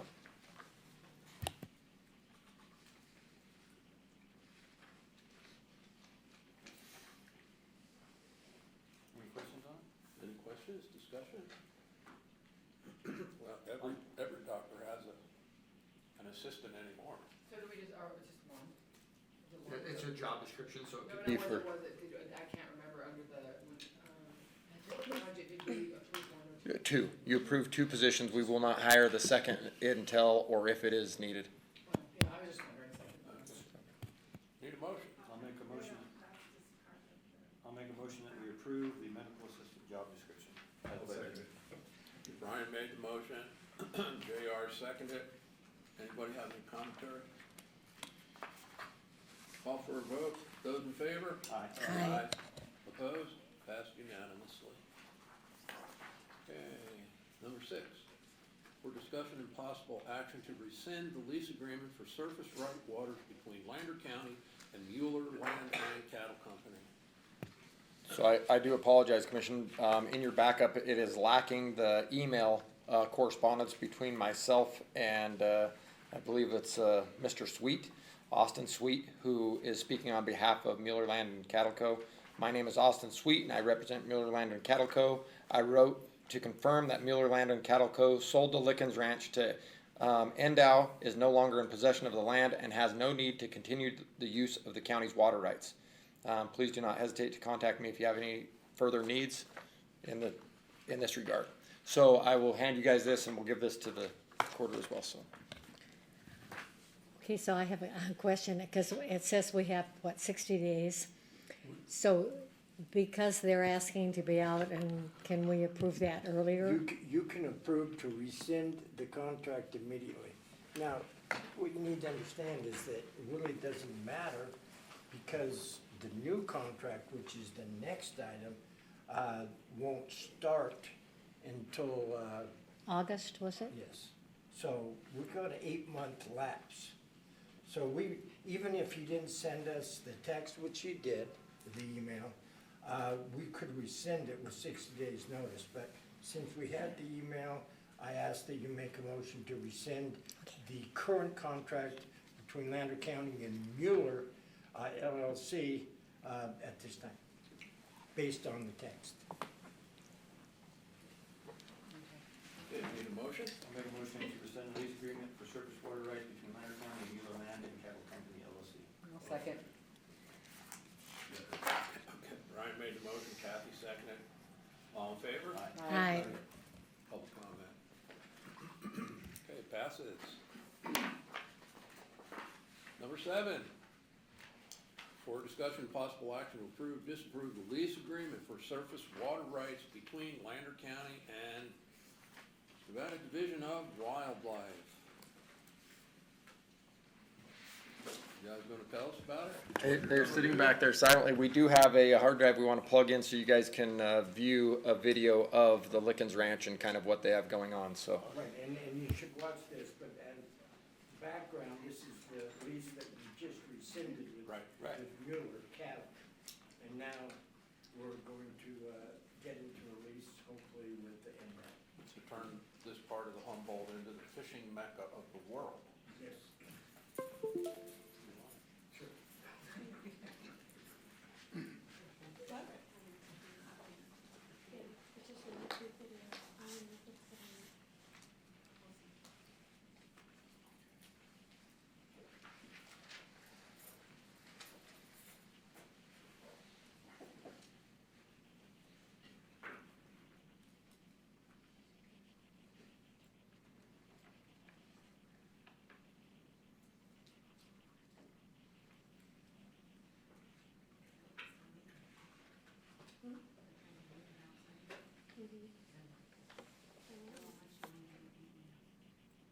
It's not gonna work, right?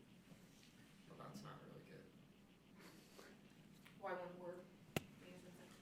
It's a YouTube video, and it won't. Links from the outside. Oh. On interface. Portraying words. I can do that. They're not able to see. Yep, I can do that. Good morning, Mr. Chairman and members of the commission. My name's Caleb McAdoo. For the record, I'm the Eastern Region Habitat Supervisor for the Department of Wildlife based out of Elko. I appreciate the opportunity to come discuss with you this morning for your consideration the renewal of, or not the renewal, this new lease agreement with the Department of Wildlife to put to beneficial use Lander County's water rights on what was formerly the Licking Ranch. We now refer to it as the Argenta Wildlife Management Area. The department's extremely excited about the opportunity to provide this area to the public, to the residents of Lander County and the public as a whole. I've been telling folks, you know, we're definitely with this recent acquisition in a kind of our due diligence period where we're really not planning on making any major changes. The two things that have changed are that it is again open to the public and that we have restricted vehicle access on the ranch for the time being. Of course, as we start to get our feet under us, as we learn the nuances and intricacies of the property, as we hear feedback from the public and sportsmen and their use of the property, you know, we will make adjustments in management and as we move along. And so we look forward to getting that feedback, but the property is definitely open to the public. So those of you fortunate enough to have been able to access the property in past years through permission from Mr. Mueller or previous owners, you know that it's the wildlife value down there is tremendous, as is the ag production and potential, both from a hay perspective and grazing perspective. It's the department's intent to maintain those components. We intend to utilize the water rights that come with the property that are pertinent to the property, as well as if the commission were to afford to us this lease, put those water rights to beneficial use, continue haying operations and grazing operations on the land. So we have a big emphasis for this property with respect to birds. Throughout the years, the department has documented over 92 species of birds that come to this property or are residents to this property. And so again, it just exemplifies the wildlife values that this property has. So we definitely appreciate the consideration of extending us this lease, and certainly willing to answer any questions that you may have. You guys plan on doing any, like, possibly putting in any, like, dams or ponds where you can stock with fish to make that available to people? Yeah, I would say at this time we don't. We're kind of operating on our 1-year plan, as I referred to, of our due diligence, and as we move forward, I would say nothing is off the radar or out of the question. We've had a lot of different ideas, but currently we don't have that in our plan. But we want to provide recreation. We want to provide an opportunity for, again, the public to utilize the property, but we want to find that balance of maintaining those values that property has. And so that's going to be our challenge with the proximity to town, and it's a high value property, and so we're just going to have to navigate through that. And again, I think that's where the public input into how we address this is going to be important. Access, that'll degrade the integrity of the wildlife area itself. You just can't have people through that every day. Chase those animals right out of there, stress them out, so good luck on that one. Yeah. Well, I think being foot traffic only, not motorized, I think that's definitely gonna help. Yeah, the foot traffic, like I said, if you've been paying attention here in the last couple weeks, you'll notice that we have already installed some new pipe rail gates to make it easier for folks to ingress and egress out of there, cross the fences easier. And so, we're, really that's the big change right now, is just limiting that vehicular activity. Of course, administrative use to have, agricultural operations with maintaining livestock and haying, and of course, that vehicle use will continue, but the general public will be restricted with the vehicle use. I've walked through there for years, and there are lots and lots of deer, but usually when the deer aren't there, that means there's big cats around, because, for the foot traffic that is already, people who already climbed over the fence and walked through there anyway, there's lots of deer and things that are down there, but when you can't see the deer, then that means there's a cat somewhere down there, and so I've been down and around that property for many years, and it's beautiful. There's that, it's the first time that there are some different birds that we haven't seen around here for a long, long time that are repopulating down there that are absolutely beautiful. So. Yeah. Okay, I'll entertain a motion. I have a question on the contract. More questions? Hey Ted, so if I'm reading it right, we can terminate with 60 days written notice, right? That's For anything that we deem, okay. Just wanna make sure. I got a question. Yes, sir. Are you gonna put in a little, like a picnic area or something so the local families can take their kids out and have a picnic? Yeah, great question. So, as part of that fencing that we installed just last week, we also fenced off an area near the river. It's probably close to 7,000 square feet enclosed in pipe rail fence with a man gate and administrative vehicle access gate, and in the shade of some big poplar trees and locust trees. And it's our intent to install a sprinkling system and have grass and some picnic tables, and so that should be in by the week of May 9th is when we will be installing the grass. We'll have the sprinkling system in here, within the next few weeks. After hunting season? Yeah. So. Commissioner, two things I need to point out for the contract. One, it starts January 1st, 2023, for a 3.5-year period. Number two, that you'll notice that the fee, the rent that was negotiated includes $10,000 each year on habitat improvements for upland, game birds, big game, and other wildlife on the AWMA, the agenda ground, and that's what the commissioners were interested in, and that's what Bert and I took to heart when we entered into the negotiation phase of this. So. And we are definitely committed to that. Like I said, we have an emphasis on this property of birds. And so we wanna improve that habitat, you know, and as the habitat allows, you know, do some upland game releases, when the stars align with the habitat conditions and bird availability, and so we absolutely are committed to that. And, Brian had a question earlier about the, if they would, the access was, if there was issues in access was then denied about the water rights. There's a 60-day So that's what it just clause, falls under the 60-day but I'm sure that, Okay.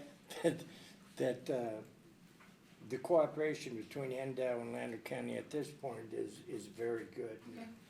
And I don't anticipate any problems, but if there is, we can All right, deal no with worries. it.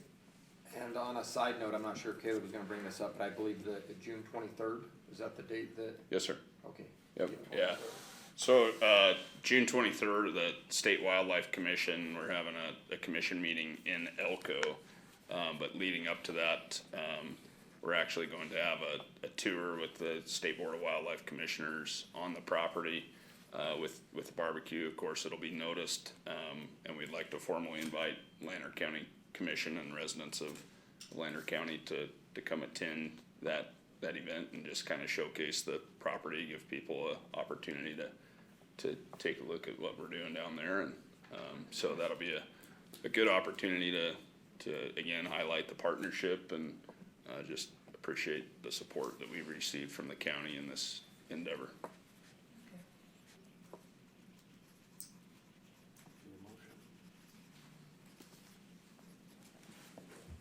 I'll make a motion that we approve, the lease agreement, for surface water rights between Lander County and the Nevada Division of Wildlife. I'll second it. Okay, Kathy made the motion, JR seconded. All in favor? Aye. Passes. And I did forward that, video to all the commissioners. If there's anybody in the public that would like it, just let me know and give me an email address and I can forward you that video so you can watch the overview of the ground down there. And you should request it because it's really nice video. Thank you. Thank you Maybe very we ought much. to put that in the Appreciate paper your or time. something. And I apologize, we have to get to another meeting in Elko, so, We understand. Thank all you. right, we appreciate it. Thank you very much. Okay, number 9, for discussion, possible action to approve, disapprove Lander County tentative budget for the FY 22-23 and the submission to the Department of Taxation. Lake and Sullivan for the record. So these are, I gave you guys a copy of all three budgets, the main Lander County one and then the Austin and Battle Mountain Town, as well as the budget message, for you guys to review. It's basically everything we went over in the budget workshop. When is this due? I have to send it by tomorrow. Tomorrow? Okay, and does the cover letter that you gave us on the budget message go with it? Mm-hmm. Thank you. Yes.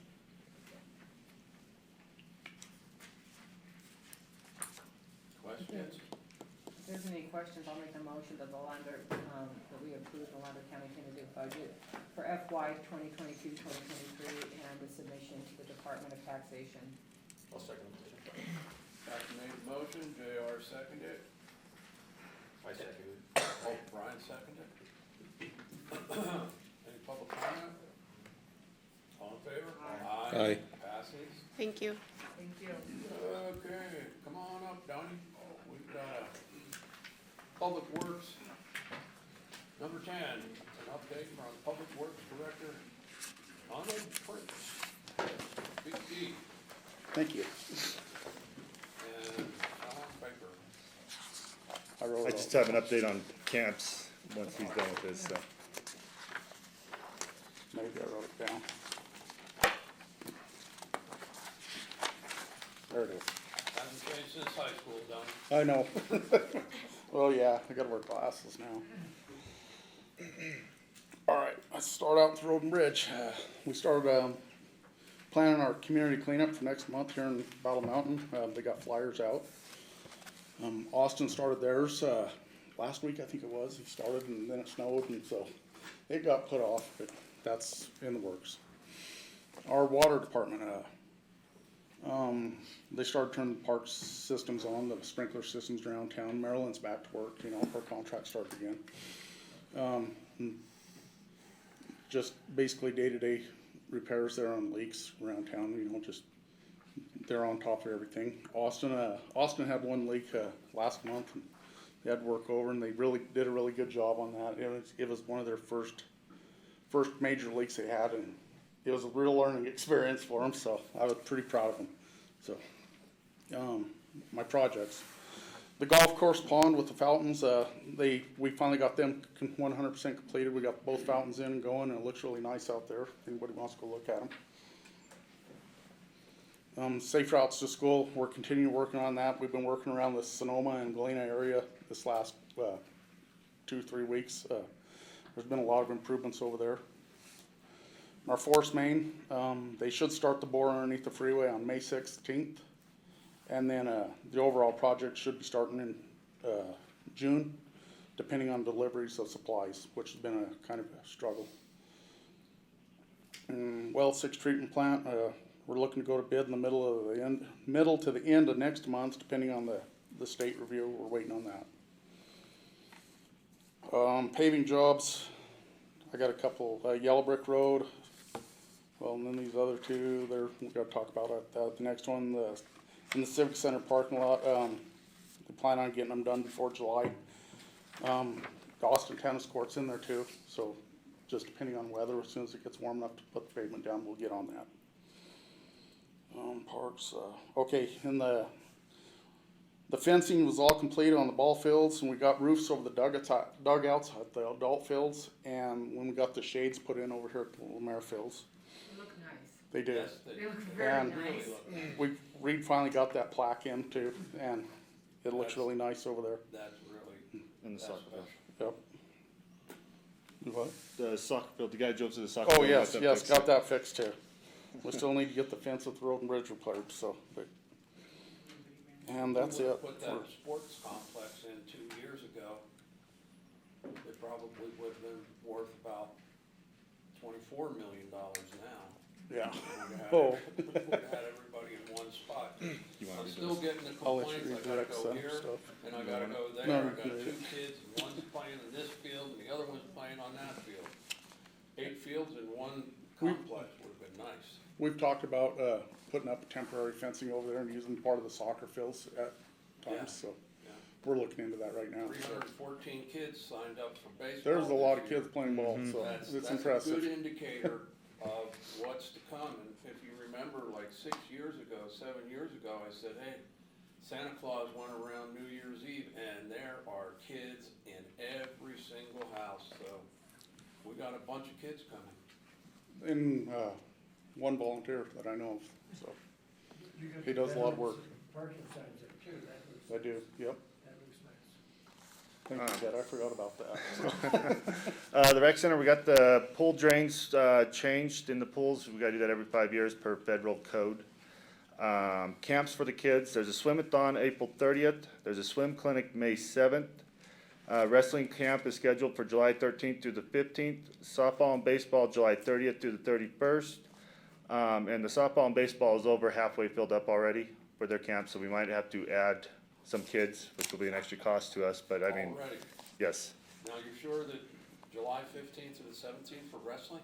Yep, 13th through the 15th. Me and the 13th through the 15th. 13th through the 15th, okay. Confirmed that this morning.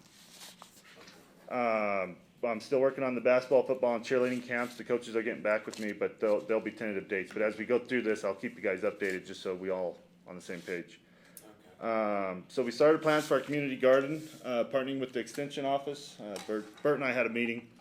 We're thinking about putting it under the water tower so the senior centers, the John Marble Housing seniors can utilize it too. We're getting with Donnie and Brad at the water and sewer to get the water hooked up over there, but it's a work in progress. But the cooperative extension wants to take that over once we get it up and running. Partner with it, but we'll figure it out. Partnering with the county. Over at the John Marble facility? Yeah, by the water tower. We'll have a greenhouse there, and the Yep. people that want to participate in it can grow their own vegetables. Yep, and raised beds and It'll everything. be underneath the water tower. Oh, okay. But the community, anybody in the community, will be able to rent a bed or have a bed, to do gardening. It's all kind of in the works. We'll bring it back to you once I have a better picture. I just want to give you an update that we're working on the water. Huh? What's the dimensions of the greenhouse? So greenhouses, you usually need your greenhouse to start like your pumpkins or your watermelons, the stuff that needs a little longer growing period that we don't have in our climate. But the greenhouse over there, that will be over there, it's 20 by 30, I believe. So.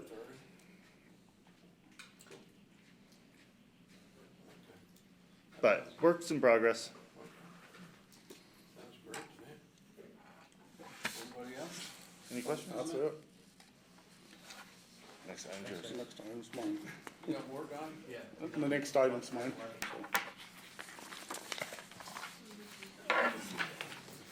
For discussion of possible action, approve, disapprove bid award to PWP LA 2022-259 Norman Lane, Millard Fillmore, and Sunset Drive paging project, Honeywell Construction, in an amount not to exceed blank base bid. Recommendation for acceptance. That should have been handed out to you this morning, Yeah, we got that. I believe that at one of the previous meetings, we had spoke about some of these price increases happening so fast that the contractor couldn't wait the time frame for us to get it on the meeting for approval. Right, so So the prices might hike, so we're trying to push them, as soon as we get it, we'll push on the first, and which, we got the bid yesterday, was it? 2 days ago. So Tuesday. the 1,292,645 needs to be read into record as not to exceed. correct. Excuse me. Bless you. But I just wanted to make it clear to the public as to why that was not on the agenda. It just wasn't on the agenda Right. because the contractors can't hold true to these prices right now with that time frame elapsing. Right. Do they have, are the contractors putting language in their contracts about this exact issue on price? I haven't saw it in the contracts, we've had discussions about it though, about the pricing moving so fast, and Most of them hold the price for, Right. a period of time, but Right. the problem was, this one is just coming in. I mean, it's like right now, so, of course, we wanna get it handled right now, and if we waited 2 more weeks, Commissioner, you There's too need much, to read the price on the record. Please. yeah, the bids were just open on April 12th, so we're right on it. And also, for the record, we'll also note, that our engineer noted that it actually came in under, our engineer's project, or, his estimate, so we're happy about that. So with that, I will make a motion. She's or stop, you need to read them out in first. Number in. Oh, So going back to the agenda item number 1, Honeywell Construction in the amount not to exceed $1,292,645. There you go. I guess that, you were the one that mentioned it, not him, that's why, okay, thank you. All right, with that, I will make a motion that we do approve the bid award to PWP-LA-2022-259, Norman Lane, Millard, Fillmore, and Sunset Drive paving project, and it will go to Honeywell Construction in the amount not to exceed $1,292,645 for the base bid, and that we also direct our Public Works to execute the attached notice of award to Honeywell Construction. I'll second. Patsy made the motion, Kathy seconded. Any comments? All in favor? Aye. Passes. Thank you. Thanks, Donnie. Number 13, correspondence, reports, future agenda items. Not an item, but, the more that, I was talking with, Michelle, Young yesterday at a meeting about the road closure on the 19th, and what search and rescue, some of the ideas that what they're wanting to do, and stuff like that, and how big an issue this is really gonna be for our community, and what we have planned, for all of these people, because it's gonna be stopped at Carline and Mare, what all these people, even though it's at night, what do we have, with all, and an idea of what these people who are going to be filing in here, and filling up motels and then our parks, is what we can do. I'm gonna defer that to our sheriff. No, please come up. Mr. Unger. Ron's in charge of emergencies, and it sounds like an emergency to me, sir. The only thing I've heard, we have had no paperwork on this whatsoever in my office. I just heard through the grapevine that they were shutting down I-80, blah, blah, blah. It was on our agenda. No, it wasn't on the agenda, cause they came and, I was not here. okay, well, it was, and so they, and it's been, and DOT has been shooting out the messages as well. So the question is what, that supersede, I mean, that's far beyond what your office can handle. I'm saying as a community, what can we do, if anything, with the, this huge overflow of people when the rooms are filled and you have people parked up and down the streets because they have nowhere to go? I believe just for, the NDOT is gonna be advertising this on every one of their message boards, all the way from state line to state line, so it's shouldn't surprise everybody. Yeah, but the question is, we're gonna catch them. There, I mean, there are gonna be some pulling off here. Is there anything that we need to do to prepare in advance? That's what's exactly That's all. my question. Yeah. Where are we gonna park the trucks that decide to spend the night and all that For kind the of overflow, stuff? because you have people who are, the I-80, this I-80 corridor, not everybody's listening to our DOT, reports and gonna know that this highway. Is DOT gonna leave them semis, stacked up alongside the highway in emergency parking like they have in the past? That's what they said. That's what they said. Yes. Okay, so that's their problem. Number one, so they'll do the parking there. If they come into town, we have the 3 locations pretty much, that we can utilize if we need to. We have the rodeo grounds.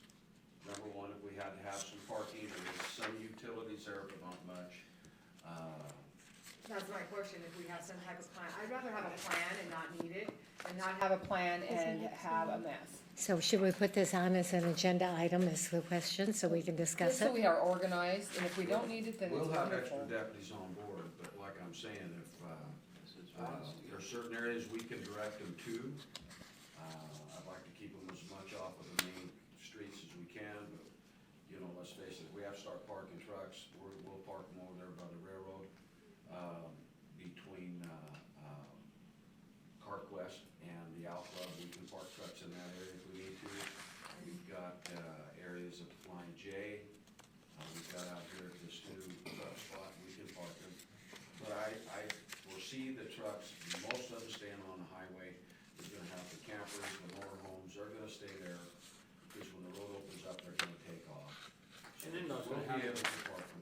NDOT's gonna have them on their information boards too, when they might be here, so people, travelers will see that, you know, so. It's been all over. We'll have extra deputies on that night, it is that night, so. It's been all over the internet too, so, weeks and weeks. But we will have some people that. But if you need something in writing, Kathy, I or just would rather pictures have or some kind whatever, of plan of, I can put because, something together for you. you know, people that don't pay attention to that kind of stuff, and that you start piling these people in, and there's no place for them to go. Not the professional drivers. No, yeah, you know, Years ago, we had a big dust storm out east of town, and there were a lot of wrecks, and it shut the interstate down, you know, that was on the Battle Mountain. We did have a big wreck that year, and we had to utilize our emergency cots and blankets and beds and all that stuff. And tons of people used that. But there were people backed up on the interstate for miles and miles, no water, no way to use the restroom, you know. that's my biggest fear, is that we think that, you know, they're gonna be backed up on the highway and stuff like that, but just you have people filtering through your community, parking at the parks, and you have, I'd just rather have some kind of prepared plan and not have to use it than have nothing and have a mess. Okay. I have faith in our sheriff's department. We'll have it. And we do, and that, that Joe's talking about, that was that fire over in Carlin and that dust. Oh, yeah. That shut the highway down and some big wrecks. And we had them shut off at the 233 all the way to past the 229. And, we did, a lot of them came into town, a lot of them parked, a lot of them went to Austin, to Eureka, back to Carlin. But we have 100 cots that we have, that we set up in the civic center at that point in time. And they were used, there was water and they could use the facilities. And if it appears we're gonna have something like that, we have all of that stuff still available. And we can get, I know we've done it at the sheriff's office, to where we've got an abundance of bottled water that we may get with Raymond Exbury and have him order in an extra case or so for the county, just in case we do have to have it. I don't foresee that, but it could be possible. We'll give them a cup, maybe we'll give them a solo cup. Yeah, no plastics, thanks. All right, All the faith in the world, then, Sheriff. We'll get her done. someone in the back. Can we come up, please? You done with me? Mm-hmm. Thank you. We're never done with Comment you, yet, Walker. you're still on Hello, you're hot seat. future agenda items. Oh, my name's Rodriguez. One second. Arthur, you need to open up public comment. You're still on correspondence. Yeah. We're still on Correspondence. correspondence. Public comment on that. Okay, I'm gonna open up public comments. Thank you. We don't have any future agenda items. We'll open up public comment. Are there any? On your June 19th, road closure, I have a little experience in traffic, especially in the evenings. On June 19th and Sunday evening, about 7 o'clock, there's a significant downturn in traffic flow and volume across the I-80 corridor.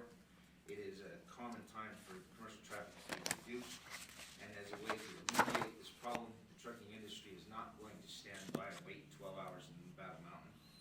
A suggestion would be to route a detour down State Route 305 to Austin, across US 50 to Eureka, and then back up to I-80 through State Route 278. With this time lead, you could advise Champs in Austin to stock on more supplies and to put on staff for an overnight so that the traffic that goes down to Austin, he would be able to supply them with gas, food, water, and continue them on their travels to Eureka. Likewise, coordinate with Eureka because they will have traffic coming from both directions. People that are traveling overnight are not inclined to wait 12 hours.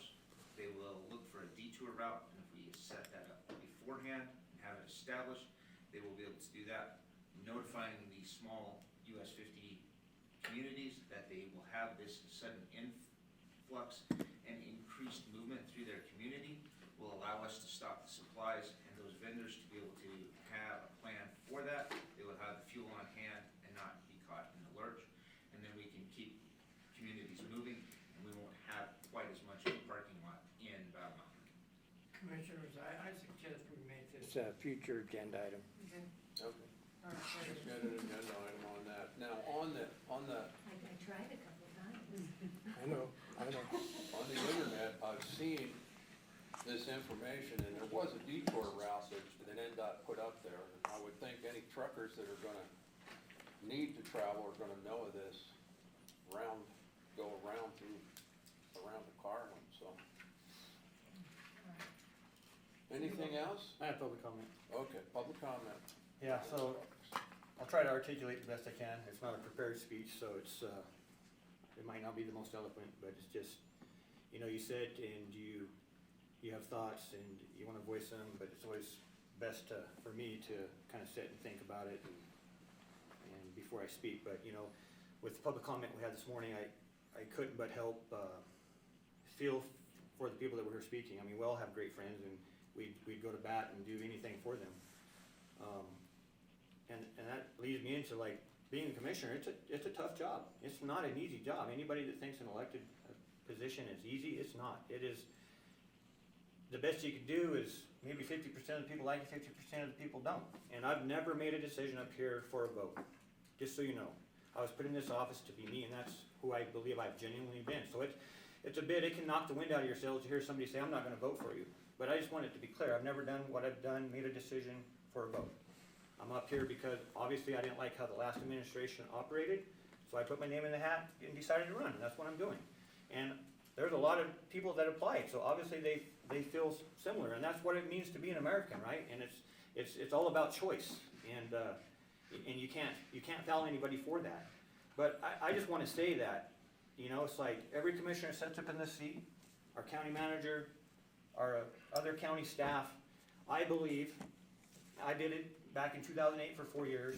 This has been a great team to work for. I feel that we've accomplished some great things, and people, whatever the latest scandal is, they lose sight of what we've actually done. And we've done some really good things. I mean, I'll name some. For one, we've put 15 million or so away for rainy day funds for future leaders that sit up here. They don't have to worry about that. And we're gonna continue to do that as long as we sit here, because I think that's important. We have supported first responders through this whole defund the police thing. We've been right there with our, it's important. We've defended our county against unconstitutional overreach. We've protected and defended our Second Amendment rights. We fought the state over protection of our net proceeds, and we still continue to fight that fight today. That's our lifeblood to our county. And then we've brought choice to Lander County citizens and not authoritarian control. It's always been about choice, and we've done it sensibly. So I felt it important to say that. It might not win me some votes, but I'm not up here for votes. I'm up here because I'm Brian Sparks, serving Lander County citizens. So. As a follow on that, people, it's so easy, as I was sitting here listening and respect everybody's opinion, I respect their opinion, but until you, myself included, until you sit in this job, you have no idea what it's about. It's not as easy as, somebody pointing a finger and why didn't you do X, Y, and Z. Our government isn't anything like it was 5 years ago, 6 years ago, and it is, like Brian said, this is a very difficult job, and there's decisions you have to make because the law says you have to do X, Y, and Z. And you have to try the best we can to make it fair across the board, or follow the letter of the law, and this is a tough job, and I've never made a decision on it to have somebody say I'm going to vote for you or not vote for you. I looked at more of an taking the wind out of your sails, that you, on a day-to-day basis, I really do love this job, and I try my best, and it is difficult. It is at times very, very difficult, and been definitely a learning experience in humanity, very minimum, so. Yeah, so no, and I do appreciate everyone that sits up here because it is a tough job. It's not easy. So. And I'm gonna say this, since my wife isn't here, she told me I couldn't talk. I wanna know one person in this county that has fought harder for employee rights than Art Clark. When I worked at the Teachers Association, I was defending teachers all the time. Contracts, mediation, arbitration. Principals didn't want to see me walking into their office. So, didn't stop when I came here. I fought hard to get dependent coverage at a reasonable price. We are employee-oriented kind of board. We care about our employees, but we are helpless unless, a lot of accusations against administration, but I haven't seen anybody sign their name to a complaint, because that's when the rubber meets the road and we can do something. How many times did I want to quit at the school district? Oh my God. I didn't. So, for what we heard today, I think big misconception of who we really are. Like I said, check the record, see what's on the record, how complimentary we've been to all of our employees. I appreciate the people in the crowd, and I wish we had that all the time. And we had, the chairs were filled all the time instead of only on hot topics. I mean, I respect that, but it would be nice, because there are a lot of things that go on that people that aren't aware of, and decisions that are made that, especially with your infrastructure. The things that are going on with the infrastructure within your community, and I wish we had that kind of turnout all the time. But I totally respect where everybody was coming from, and thank you for the ones who did come and stayed. Okay, one quick note. I would be amiss if I didn't say it, because in public comment, we held everything that was wrong as far as open discussion and answering questions and so forth. And I'm very proud of the way we handled it. We know they were upset. It was a time to really ignore what we needed to do and to give them the responses they had. They deserved that. And I compliment our chair for not cutting it off, that we did do that. We're a small community, and it was so important they were there, and they were upset, and they needed to get that out, and we needed to hear it. So, thank you all. I appreciate that, Patsy, and I think we did good handling this, but we have never cut anyone off, even crazy people. We did not cut off. Well, no, we're not supposed to, but I was talking about the dialogue. Anybody was crazy that talked today. Yeah. I'm talking specifically about one person, Jennifer O'Kane, and her Yes. behavior was Okay. crazy. Crazy, by all definitions. You're gonna have PTSD, Art. PTSD. Well, everybody feel better now? Bert, anybody else? Mr. Herrera, you have anything else to say? Is there a motion to adjourn? Make motion adjourn. Second. Brian made the motion, JR And seconded. I will add one thing.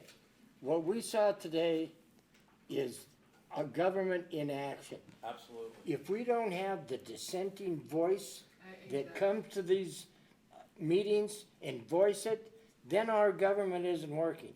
So I applaud everybody that chose to speak today, everyone. Yes, I do. Yes, I do. Okay, we had a motion to adjourn. Brian made it, JR seconded. All in favor? Aye. Good job today. Thank you very much. Bye, Austin. Bert, Jennifer I want to O'Kane talk